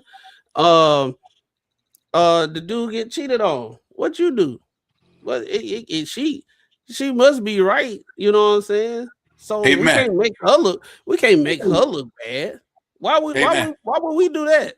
But this they know like what if you did some like bad, and let's say if you did something bad, just say like, hey, you did something like you killed someone, and what if you had like so many people that came to you and said, bro, you did the right thing, you did the right shit, you fucking that motherfucker jumped at you and you shot him, and you did the right shit. At some point you're gonna be like, yeah, fuck, you know what, I probably did the right thing. You're gonna feel too bad about doing something fucking terrible. Nah, we'll give you something more realistic. If I went through her phone and she was texting somebody, I go to her job and get her fired. Right? Yeah. I would be the bad guy. Because I done got her fired. She was talking to some other guy. I shouldn't have been in her phone in the first place. This is what they'll say. I got her fired, I'll be the worst person. But if I was texting a chick and if I'm dating a girl and she go through my phone and she get me fired, I shouldn't have been cheating. I shouldn't have been sneaking around. That never would have happened. Yeah. I think their consequences are different. Our consequences. Yeah. So it's women get the benefit of doubt of everything. So I see that. Like I didn't got to the point when I see stuff like that, I'm not surprised no more. It's like I'm trying to study how women logic is, and it's like, okay, I get it. They more in tune with their emotions and feelings, so they talk in the emotion and feelings. That's the reason why feelings always fluctuate, and that's the reason why contradictions happen. You got anything, Rob, before I play it again? Nah, it get a little more spicy, so I was gonna wait. All right. I was trying to get the full story, but to just go on this I hate women train, I'm not about to do that. Like I said, give us the full details. But to just act like everything was just shine the rainbow and he just so happy to got cheated on, I'm sorry, Uno. But it's more to it. Right. So I just want you to realize real quick. She was emotionally deprived, so she went and had sex with somebody else, and you think And then she entered a 100%. relationship with him. Well, no, you can't add that speculation on. What we do know, based on what he shared, is that she went and had sex with another man, and somehow you're saying he emotionally deprived her, so she had sex with another man. You think that correlates? Because before she probably sexually had that experience with that man, she probably emotionally attached herself to him. How? Why would you think that? Because as y'all like to what just women say do. that women just go and just be loose do. and just have sex. You do. They Remember we had do, the conversation. But the majority of women, they are going to emotionally, the majority of women How? going to emotionally attach themselves to a man. How? And then have the intercourse. How do you know that? Because I know. The How same do way you y'all know that? know. The same way that y'all know everything that y'all done talked about all No, night. what I'm saying is, how do you know that, and how can you justify that based on women's behavior? Because it's statistics. Somebody do the research. Statistics. Right? No, because this is a crazy thing. It's not like it's really not crazy. It's really bad, not. It's not son. crazy. Like It's bad, beloved. It's bad. Most of the time, I can see where you're coming from, and I'll be like, say no, you didn't. Say no, you didn't. She didn't. Okay. But at the end of the day, no, because no, fuck that. I did. And at the end of the day, It's like, that's exactly why she didn't say nothing. No, it ain't even about that. But it ain't even about that because we always like to negate what the other person does. Like, yeah, we would like He's to the think that we have. victim. You're victim blaming. He's not. You're victim blaming. Oh no, I'm glad you got someone on your bandwagon. You're victim blaming. But to ever think that Uno was a victim, no ma'am. I would not. But does the context matter? She cheated on No, him. She you could have just cannot, left nigga. him. Like when women She talk probably about a did. man cheating on Men them, cheat they on don't want women. no All context.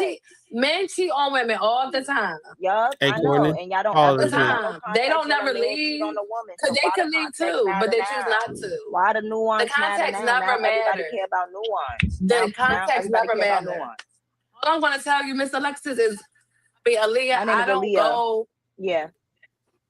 Alexis, Aaliyah, yeah. Aaliyah. No, don't do that, son. Same name. Don't do that. It's not Don't the do that. same name, son. Yeah. It's not. Because I did it incorrectly the first time, and she wanted to get all with the I'm not even. I don't play. Don't get into it. So yeah, I ain't come at you like that. Don't come at me. Okay, but you was so hype and you was extra. You ain't had to do all that. Do all of what? We need to replay it. Do all of what? You need a motherfucking cat sound on the soundboard, man. Hey, so Yeah,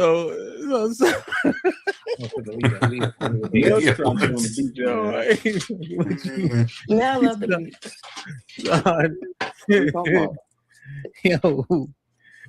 Saad, now here's the thing, right, Saad? She doubled back, Saad. She doubled back. So What she we went through talking all about? this tyranny just to turn around.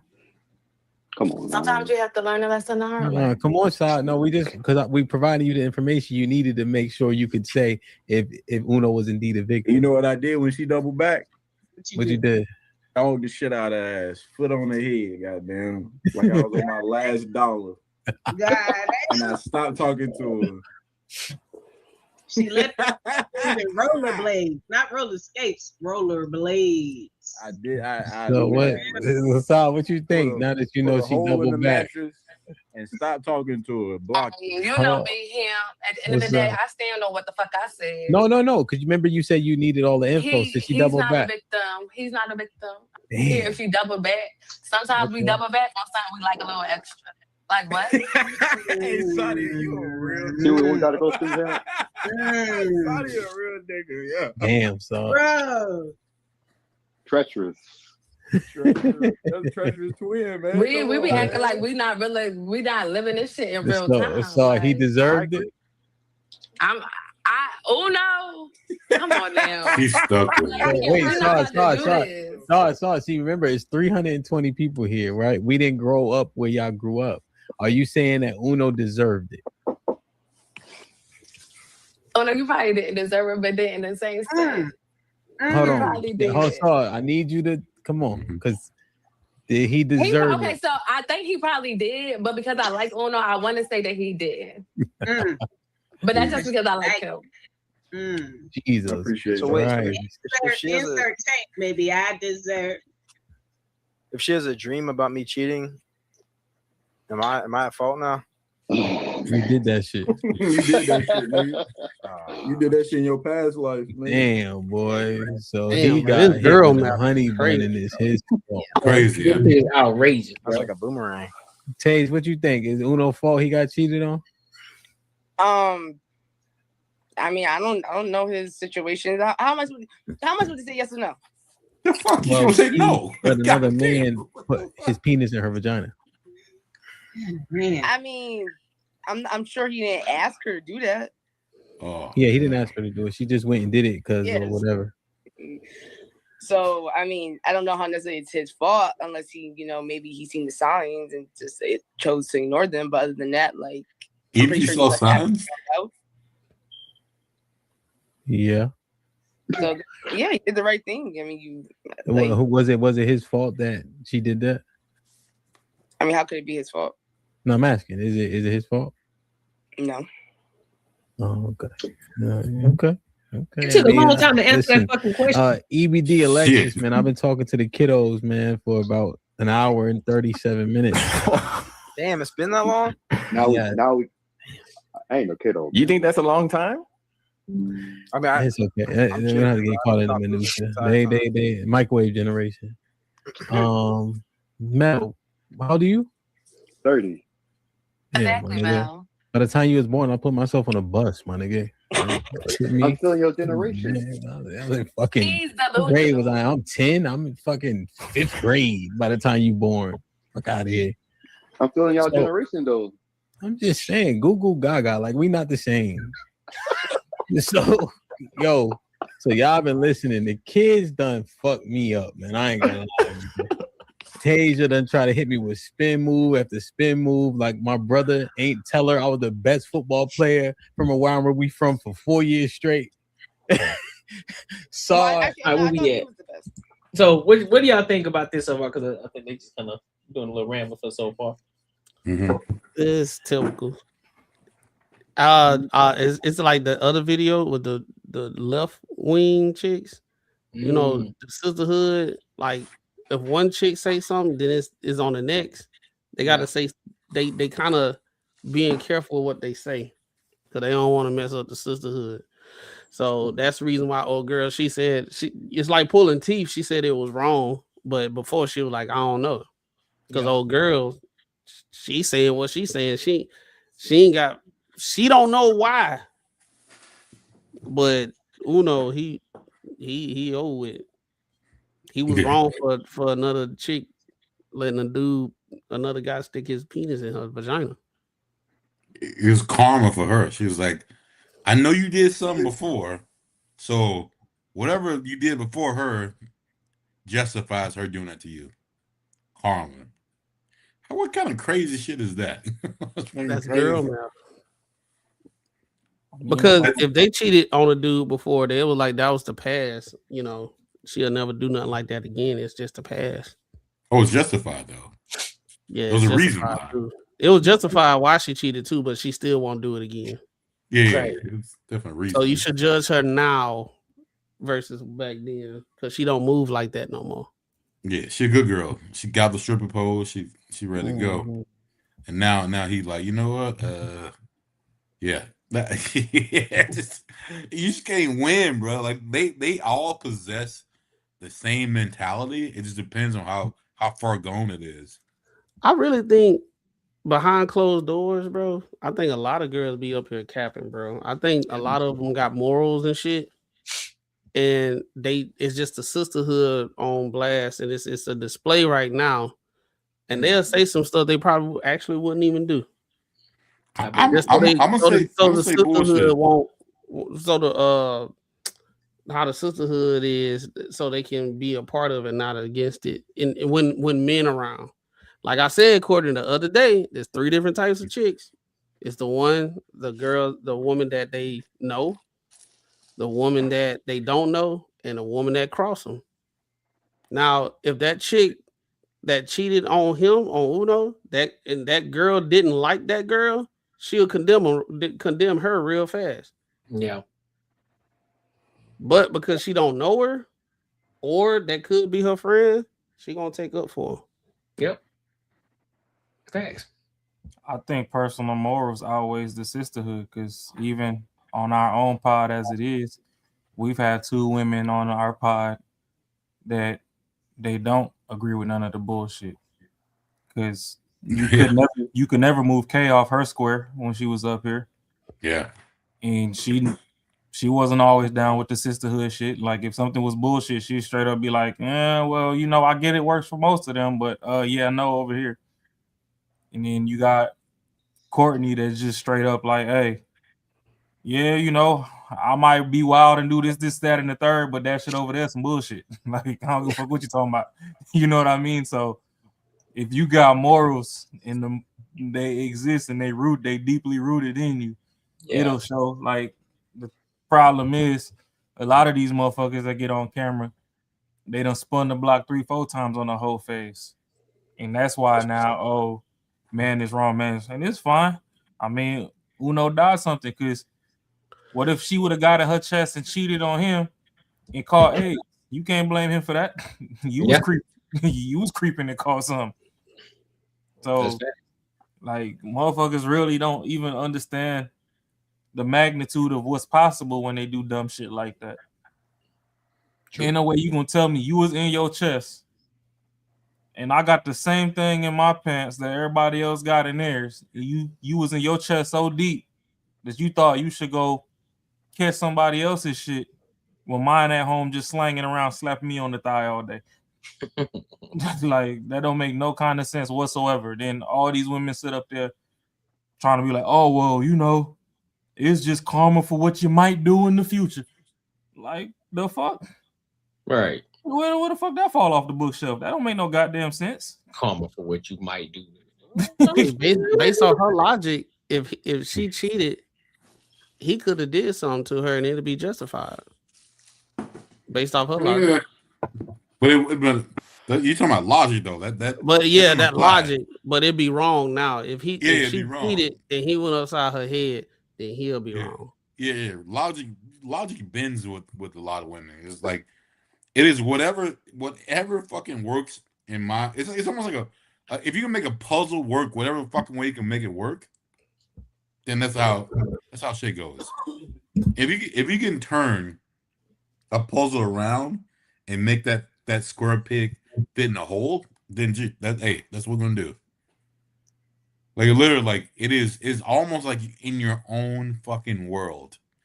Like math. Like math is like, hey, it has to be equal on certain sides. Like that shit does not exist in their brain. It could be like I got one, Marcus. I got a good example. A corner piece of a puzzle, and they put it on top of the middle of the puzzle because the color's the same. Yeah, that went together. The color's the same, so it'll work. Yeah, that makes sense because it's the same color. It's the same color, so it is. It's the same thing on both sides. So what are we talking about? Yeah, why we mad now? Yeah, exactly. It's the same shit. Like you see it bend all the time. How their logic goes and how it bends, and it's like what when I think that is the reason we cannot beat a girl in the argument. That is 100% because we use logic, and their logic is so fucking different. Like you get stuck. You're like, shit. Are we moving to now? We're moving this, moving like it just doesn't make no goddamn sense. That's why we suck. That's why they think That's why they think they're so smart because they can beat us at any argument at any time. Because we actually really thinking beat logic. us? Well, they on their logic, Yeah. yes. But the thing is, do they really beat us? Just because I shut up don't mean that you beat me. Oh, in their mind, they beat us. Oh yeah, in their mind, yeah, of course. Now, Mark is beat coming the from a fuck out of us. standpoint of their mind. Yeah, in their mind, yeah, in their mind they Like, beat us. 'cause Yeah. you can talk logic till you blue in the face, eyes red, and all that.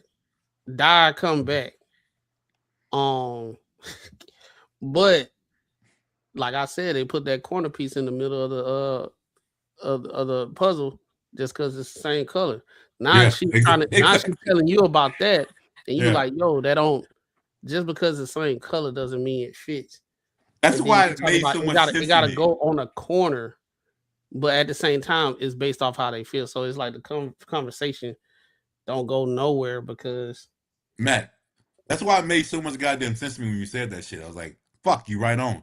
Because it's like, yeah, okay, now we're gonna make this work now because it's the same color versus yeah, the same it's the fucking same color. text. It still works. It still Yeah. can work. So it is what it is. You be like, no, but the corner piece goes in the corner. And not in the middle. Exactly. She and but that's crazy, bro. Like how we see it like all the time when if somebody asks a chick a question and they all the way wrong and they the next chick they be struggling because they be thinking about should I say the truth? Should I go with the flow? I'm gonna go with the flow. Go with the flow. But the girl, she went with the flow, but she ultimately said, like, yeah, it was wrong. She was like, it depends. They all up there sneak dicking. Yeah. But hands down, it's wrong. It's wrong either way. Like That's why I said they only condemn chicks that they don't like. But if it's a shorty that has the same morals that Mac brought up, and she just absolutely not on no type of funny shit, at no point in time will she go. Like morals outweigh the sister code or whatever. Sisterhood. Those are the ones that get ousted. And that's perfectly fine, but it outweighs Yeah. them. That's the thing, is a lot of the people that come up here, just because you a reformed hoe don't mean hoe ain't in you. Facts. So huh? Yeah, you can see that. You can see that a mile away. Them reform hoes, you can see that a mile away. Yeah, so that's the thing. Like, they try to dress different and they wearing skirts now instead of the damn tomboy pants and stuff and all that. They go to church every Sunday. And they forget that when they open up their mouth for more than 20 minutes, we can hear the hoe come out of them. Hey, but who don't hear that though? The ones that we're talking about though, they don't hear that shit. Of course they don't. Those dudes don't hear that shit. They don't hear that that shit. Like if I'm gonna tell you, wherever there's a mirror, women can't hear. They just go deaf. And it's like you said the right thing. You said the right shit. That's my biggest thing, bro. I don't give a fuck what comes out your mouth. It's more about like your actions. I feel like when I come into a situation, especially something serious, I look at a situation where I'm like when we speak different languages, I see what the fuck you're doing versus what comes out your mouth. And a lot of people are really based on what the fuck comes out your mouth, which is crazy to me. Like you can literally say, I don't like eating shit. You could be shoveling the shit in your mouth. And people be like, hey, that motherfucker don't like shit. I don't get like, what the fuck? Really? Like if somebody be like, how can you tell? There's no way to tell if a woman got a high body count. Yeah, exactly. You just you just open your mouth, I'm pretty sure you got a high body count. You can 100% tell why. How. Because when women start playing that game of you don't know, and you say I'm asking you a straight question, is it or is it? Well, you don't know. You don't know what it is. You don't know what I am. It is just what it is. And it's not one answer. It's not I'm one. right. And that's what they're looking for. They're looking for that one answer to tell you how you know. And there could be a million different ones, but you know what it is. It could be a million different ones. But here's the thing. Here's the thing, though. They do know. They do. They know that we know. But the fact they want you to tell them how is it that we know. And it could be something that's not them. My thing is, all you got to do, to be honest with you, like, okay, well, how many of the guys that you done fuck with and they ain't talking to you no more? That's definitely irrelevant. That's different. So that right there gives you a better one. That's different. That's different. That's irrelevant. That's different. That's not even the same thing that what we're talking about. That's not even the same thing we're talking about. I'll give you the best one in the book. If you ask a lady how old she is, she talking about, a woman don't tell her age. She a professional hoe. 100%. Oh yeah, that's a fact. Because when you 22 or 21, you say, I'm fucking 21. Goddamn. Right off the bat. You don't even fucking chirp off. Yeah, but as soon as she hit 50, even though she might look like she's 33, she don't want to tell you her age because she know she done suck, 42 years worth of ding-a-ling. And what if you're the dude who say, I don't tell my age? Come on, man. You looking like he's a fucking call fool, him a bro. creep. Yeah, you look like a fucking fool. He a creep for sure. Come on, man. Well, nah, if a dude don't tell his age, he just got a guest seat over there on Corey Holcomb. No, yeah. But he say, I ain't gonna tell you my age. You're like, man, something wrong with you. Yeah, that's it. Nah, bro. And those are the signs. When a chick, when you can tell a chick a little older, and she be like, guess my age, and she be smiling, you gotta play along. Oh yeah, you tell us the way. They be thinking no. You don't have to, but you make a decision. Do I want to play along or not? All right, I'm gonna say she look young. And for you look about 35. And then when she tell you like, 46. I'm like, deep down in your head, like, you look like it. 40 something years old. Stop lying. Y'all better than me. And they take that shit to the grave. They'll tell everyone he thought I was his age. Girl, he said I look like 40. Guess how it'd be a group of them too. They be like, guess how old I am. I said, He said 46. Y'all gotta quit being nice. You supposed to tell her she's 53. You gotta pull it, and look, you gotta pull the cool. You will not get what you want. You look 39. I bet you still will. I don't think so. What you mean? See, that's the problem. Y'all be over here. Y'all done got too used to lying to these hoes. Hey, I'm building a realistic side. I'm not pretty enough to tell bitches the truth. Shit, me. I got a lot of hoes. I would call you that. You ain't gotta be pretty. Nah. I'm here for my real fellas here. Hey, you gotta lie to them bitches. Hold on. What you Lie mean, to real them. fellas, bro? We real. Hey, We ain't AI over here. We real. No, not real. Let me rephrase we AI over here. Let me rephrase that. Hey, if you ain't built in shape and you might not be the prettiest, lie to these hoes. Wow. Man, y'all been out with this bullshit. What? Yeah. Man, hell no. Hey, I'm here to tell you the truth. Lie to these. That nigga crazy.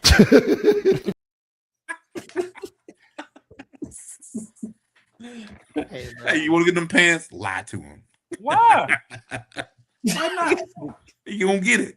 You gonna get it. You gonna get remember it. Okay, I was lying when I told her she was 53. You thought I was gonna give you a small number because you said guess? Bitch, you got wrinkles around your eyes. Oh, hey, you told me your age and you wouldn't be in this predicament. She gonna move that one and say, hey, you look like you about 29. She be like, that's the one. That's the one. You can see Yo, it. liar! Liar! Liar! You're a liar! You're a liar! But it's still based on if that's what she wants. She might be like, yo, if you don't, like I said, hey, be realistic with yourselves, players.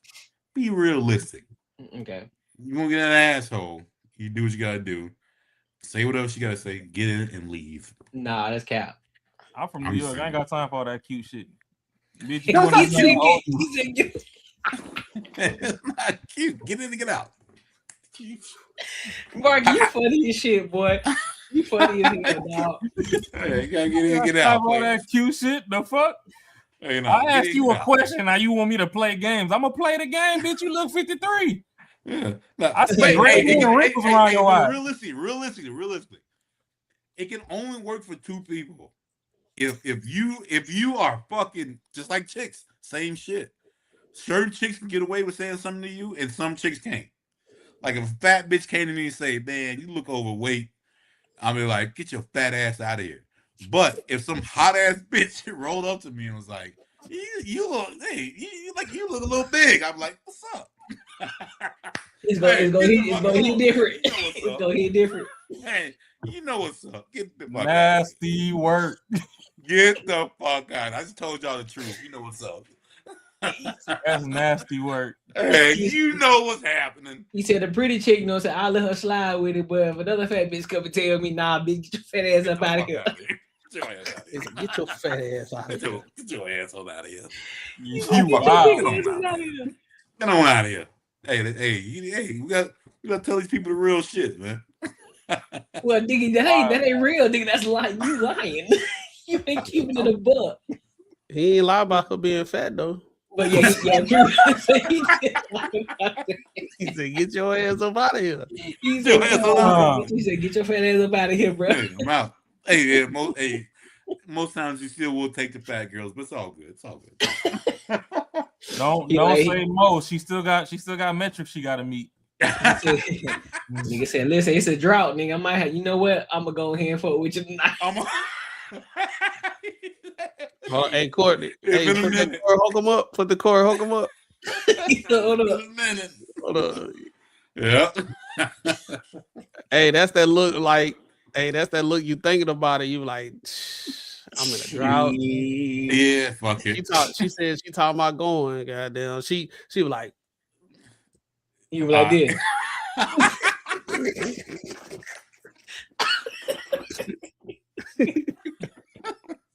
That's wild work. Hey, you know when you go out with your friends and you ain't had none in a minute, and they were like, "Oh shit, there's a group of girls over there. They got a blocker." Get a blocker. Hey, look. Hey, dude, like, hey, bro, I'll go ahead and take one for the team, bro. I don't even feel like doing all that work. No, I'll go ahead and take one for the team. Go ahead and take one for the team. I'll go ahead and take one for the team, dog. Nigga come back. Next thing you know, look, they over there spin game. They ain't got nothing. You come back. Swallowed up. Have you ever been swallowed up? All these like, boy, that was, but she was something different. She was something different, boy. Something different. Hey, that high cholesterol throat do hit different. Nigga said high cholesterol throat. Bruh, y'all here stupid as hell, boy. That boy Ross said I could feel the acid reflux. What? That shit burn.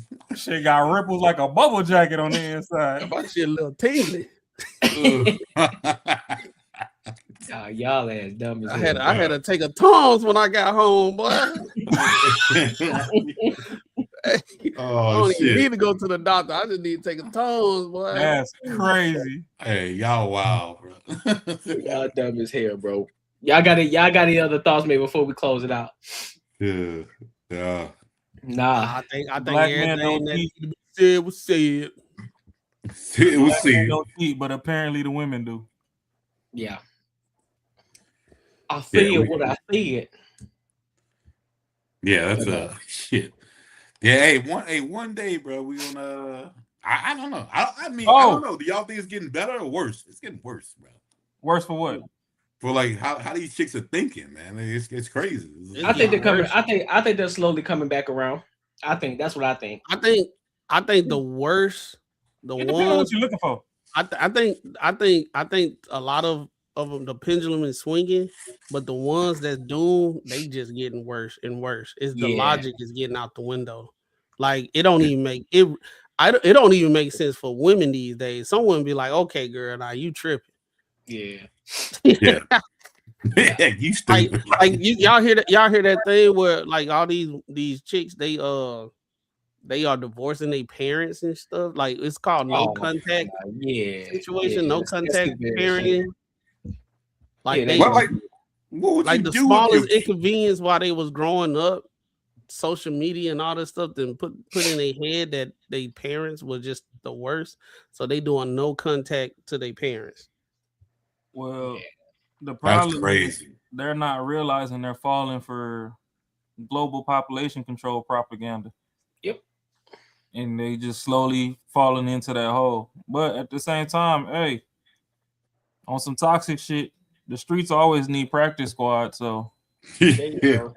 Hey, let them die off, man. Fuck them. So Hey, you know, let them be sexually liberated. Let them have their whole phase. Back in the day, women had like one whole phase, right? It was like when they went to college and then okay, I got to get my act together because I got to get a family and stuff, right? Now the whole phases are getting added on. Like it just like it ain't even a phase no more. They just hoes now because now you got to have a whole phase in college. You got to have a whole phase after college because now you're making your own money and you didn't got to the bag. Yeah. Now you got to have, now you met somebody, now you done broke up. Now you got to have a whole phase after every time you break up with some dude. Then when you get 40, 50 years old, you're still young in your head. So you got to have a whole phase then. hey, I got a question. Do women cheat neater than men? Neater? Cheat. Well, I'm just asking because when you get to Hollywood, right, you don't never really see too many men coming out telling their story how they've been crunching some of these female superstars. Men usually don't do that regardless. No. Women are the ones that got to have a TED talk every time. Like majority of these women that you don't know that are getting shows and shit is on the backs of actually talking about dudes they used to mess with, and everybody just want to hear the tea of rappers that they didn't talk to. No, that's facts. But like you look at the female celebrities, you like, damn, do they even fuck with regular people off the street? Which I know they probably do. But I'm like, shit. Do they just sign them like massive NDAs off the jump street? Because then you get all these women shit. But not like no Those girls girls that was nobodies, they get converted to somebody because then they go to TMZ or they go to these shade rooms and all that type of stuff. Get that little buzz. What's that that sex worker that what his name is? It's some rapper. She took a picture of him butt ass naked after they done got done doing something on the couch, and it went viral. Now there's a story. Now she can start saying all the dudes that she probably with. But goddamn show. I think it's a problem though, because most dudes, if they gonna fuck, just say if you fuck whoever you want to fuck, you're not gonna go in the media to try to expose that person to get money. You just got what you want and you're fucking done. Like, but they think that like since men don't do that, they're doing the right shit. Like, because no one reports them, no one says shit. No, there's no dudes out there being like, man, Sandra Bullock fucking came after me and was trying to get my dick all day. Because dudes don't do shit like that. I think women cheat. I'm gonna be honest with you, bro. I'm gonna call the spade a spade. I think women cheat more than men. It just ain't documented because a lot of men ain't talking. No, dude, you just don't fucking do this shit. A lot of men ain't pillow talking like that. I know there are some dudes out here who be pillow talking because they want to say, "Oh, I fought such and such." But to be 110% honest, some dudes still are on code. They know how to keep their shit low key as fuck. They ain't pillow talking. And I honestly believe that there are more women that are cheating versus men. Oh, they get away with it, bro. I think there are more. I think there are a lot more. There are more promiscuous women out here than there are men. Like real talk, there are some. Of course, there are horny dudes, like real horny dudes. But a lot of times, you ain't fucking nothing if you can't get it. Because a lot of these niggas been jacking off anyway. So let's keep it a buck, bro. Like a lot of these niggas out here jacking off and shit, bro. So like, hey, no, Courtney though, no, for real though, the dudes that are jacking off, the dudes that these hey, bro, y'all saying that shit a little too much. God damn. Hey, Hey, no. These hot. Just say you got some shit going on by yourself. You could be just middle class dude. You don't give a fuck about ruining that person's life to make yourself better. Right. You don't give a fuck about that. Dudes don't give a fuck about that. So that's why they never get called out, because what dude gives a fuck about that? I think the issue. All right. What y'all think about this? I think the reason why you don't hear a lot of guys say it, because if they go out publicly and say something, it'll mess their chances up of smashing again. Yep. I don't think so. Whereas women, I women, they got it in abundance. They can go get it whenever. All they gotta do is walk in the club and say they suck it and smash, and some dude gonna be like, but macaroni. But most chicks who are making it known, like viral or whatever, because they're looking for a payout. They're looking for money. Dudes are still gonna smash them though. That's why they ain't tripping. That's what I'm saying. Like, but what we're trying to say is the reason dudes don't say shit, because we're not looking for the money aspect. We're only just a smash. It's not because I'm not. Cause what would be the benefit to say, hey, I fucked this girl online? They don't want to mess up the. They don't want to mess up what they got going on the roster. Okay. So again, what would be the benefit if you said so it? Once again, men are the best at protecting women. Just say if she would fuck you again, what would be the benefit of saying it? The dude's not going to do it because it'll mess up the roster. Like no. Only wait. What are you saying, Marcus? Marcus, what you saying? No, Marcus, what he said? He's agreeing with you. There ain't no benefit, but the only thing is for them saying something is the fact that it's going to risk them getting it again with them. But there's no benefit. There's no benefit to a man talking about. That's the reason why men don't do it. Benefit. And they don't do it because there's no benefit. Plus, is an actual negative, because if you out here, but like most times you can be the quiet dude, a chick, and she can be a freak or whatever.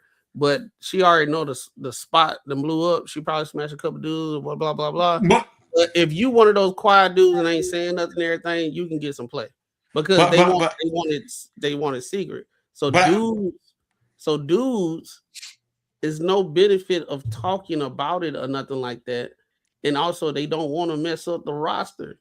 But what I'm trying to say is, because you say it's a benefit or not a benefit, I don't think dudes look at it either way, or benefit or not benefit. I think women only look at it as a benefit. So yeah, that's why I said earlier, the majority of these women, these unknown women that come out of nowhere, and they have a TED talk and they go online talking about the dudes that they smash, is a benefit because women like to hear gossip and mess and all that type of stuff. Soon as she go online and take a picture of a rapper text message or something in my DMs. Not TMZ got it, Shade Room got it, all this stuff going on. People want to interview her and all that type of stuff. No, I she'll start getting. That's the reason why they do it. But I'm saying, the benefit is dudes are still going to smash her. They don't care about her. But what I'm trying to say is, there's no benefit at all. What I'm trying to say is, it's almost like a this or that. It's like more like, what I'm trying to say is, even if there's a benefit or not a benefit, a dude's just not gonna do it. So the benefit or not benefit, it's not even in play. It's not even there, because we're not gonna do it. Like that's not even what we're thinking about. Us as men, we do it amongst ourselves. My homeboy, right? If I was, let's say back in the day, and I smashed Cherokee. Back in the day, right? Smash Cherokee, right? I gotta tell somebody. Yeah. Tell your boy. Court. Guess what? Believe, boy. You ain't gonna believe, boy. Yeah. Yo, it's true. Everything you saw, like you bullshit. You go like, hell right. Yeah. And then just like, nigga, stop lying. You didn't get no cutty last night. Bro. You want me to show you? You want me to show you? Bullshit. You bullshit. She was over here, dog. She was over here.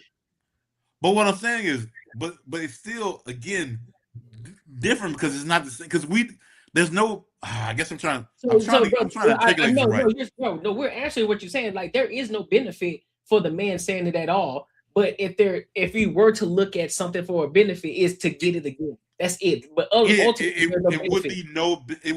There's no benefit for it. Yeah, it'd be nothing. Yeah. We wouldn't even do it. what we just proved right now in this last segment is men still protect women.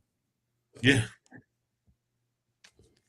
You don't see no men write books of all the chicks that he was smashing. That was Dude. in the How industry. many videos have y'all watched? How many videos have y'all watched where it's domestic violence and the dude says, "I don't want her to go to jail," and then when the cop goes to her, he beat me up. He did all this shit. This dude got all the scratches on his shit, and she's like making up shit. Like he provoked it, and if they never say this motherfucker's trying to say he don't want you to go to jail. Like you just doing some shit. He wants you to leave. You literally trying to pull this motherfucker under the bus so you can get out of this shit. In every situation I've ever seen like that, that's exactly what happens every fucking time. The woman's making up shit. Yo, Shakari Richardson, that situation in the airport. Yeah, every fucking situation. And look, hey, all of us. The airport. You see the when she got pulled up on the freeway. Yeah. All that shit too. Hey, all the men, all of us that was saying, hey, that chick, something wrong with her. She ain't who y'all thinking. All the women, you don't know. Look, she didn't got kicked off the plane one time. She beat up her boyfriend in the airport. Couldn't do that. Now she got arrested again. For his dumb ass got arrested 50, going 50 over, and the boyfriend got locked up too. Well, as far as going 50 over, that she ain't do no wrong there. What she was fucking up at is she was swerving to them. Y'all can shake your head all y'all want to, but until y'all go to California and jump on that freeway, everybody, I done looked down at my speedometer doing 105 and had 6 cops fly past me. California, you doing 100 when you on the freeway. So the 50 over, that shit ain't shit. Where she fucked up at is she keeps swerving side to side. When you in California, you driving, stay in your motherfucking lane and do what you doing. Don't be bouncing left, right. That's where she fucked up at. I done been to California. I done been to California too. Listen, bro, 50 over 50. That's egregious. That's egregious. Go to California. Get on the fucking freeway. I have. I done been on that bitch before. Then look down at your speedometer. You doing 80 to 100. Oh, I'm always watching it, and I ain't never did no 50 over. If you keeping up with traffic, you are. Nope. So you out there being an obstruction. 50 over the speed limit is just like fuck. You out there being an obstruction. You finna that's 100 miles an hour, man. That's 10 miles. Yes, I'm 10 miles over 50. Hell no. And I'm in the city. If she on the freeway, and it's 75, and she going 50 over 75, bro. But that's wild work, bro. If you want, but hey, if you got pop going 65, right? It's 65 in Cali. 65, right? It's 65. So 65, 50 on top of that, bro. That's crazy. You know you speed. That ain't that crazy. But the thing is, you know, look, at that point, if you gotta going that remember who you're fast, talking to. if you going that fast, you gotta say, It's "I a car hold on nigga. to it." My bad, man. Shit. This a car. This a car dude. This a car man. I forgot. This is got the Toretto with dreads. I can't. Old Toretto. He need to be on Fast and Furious. He's pushing it. 65. So what? You 35 off from 100? She going 50. So she was doing what? 125.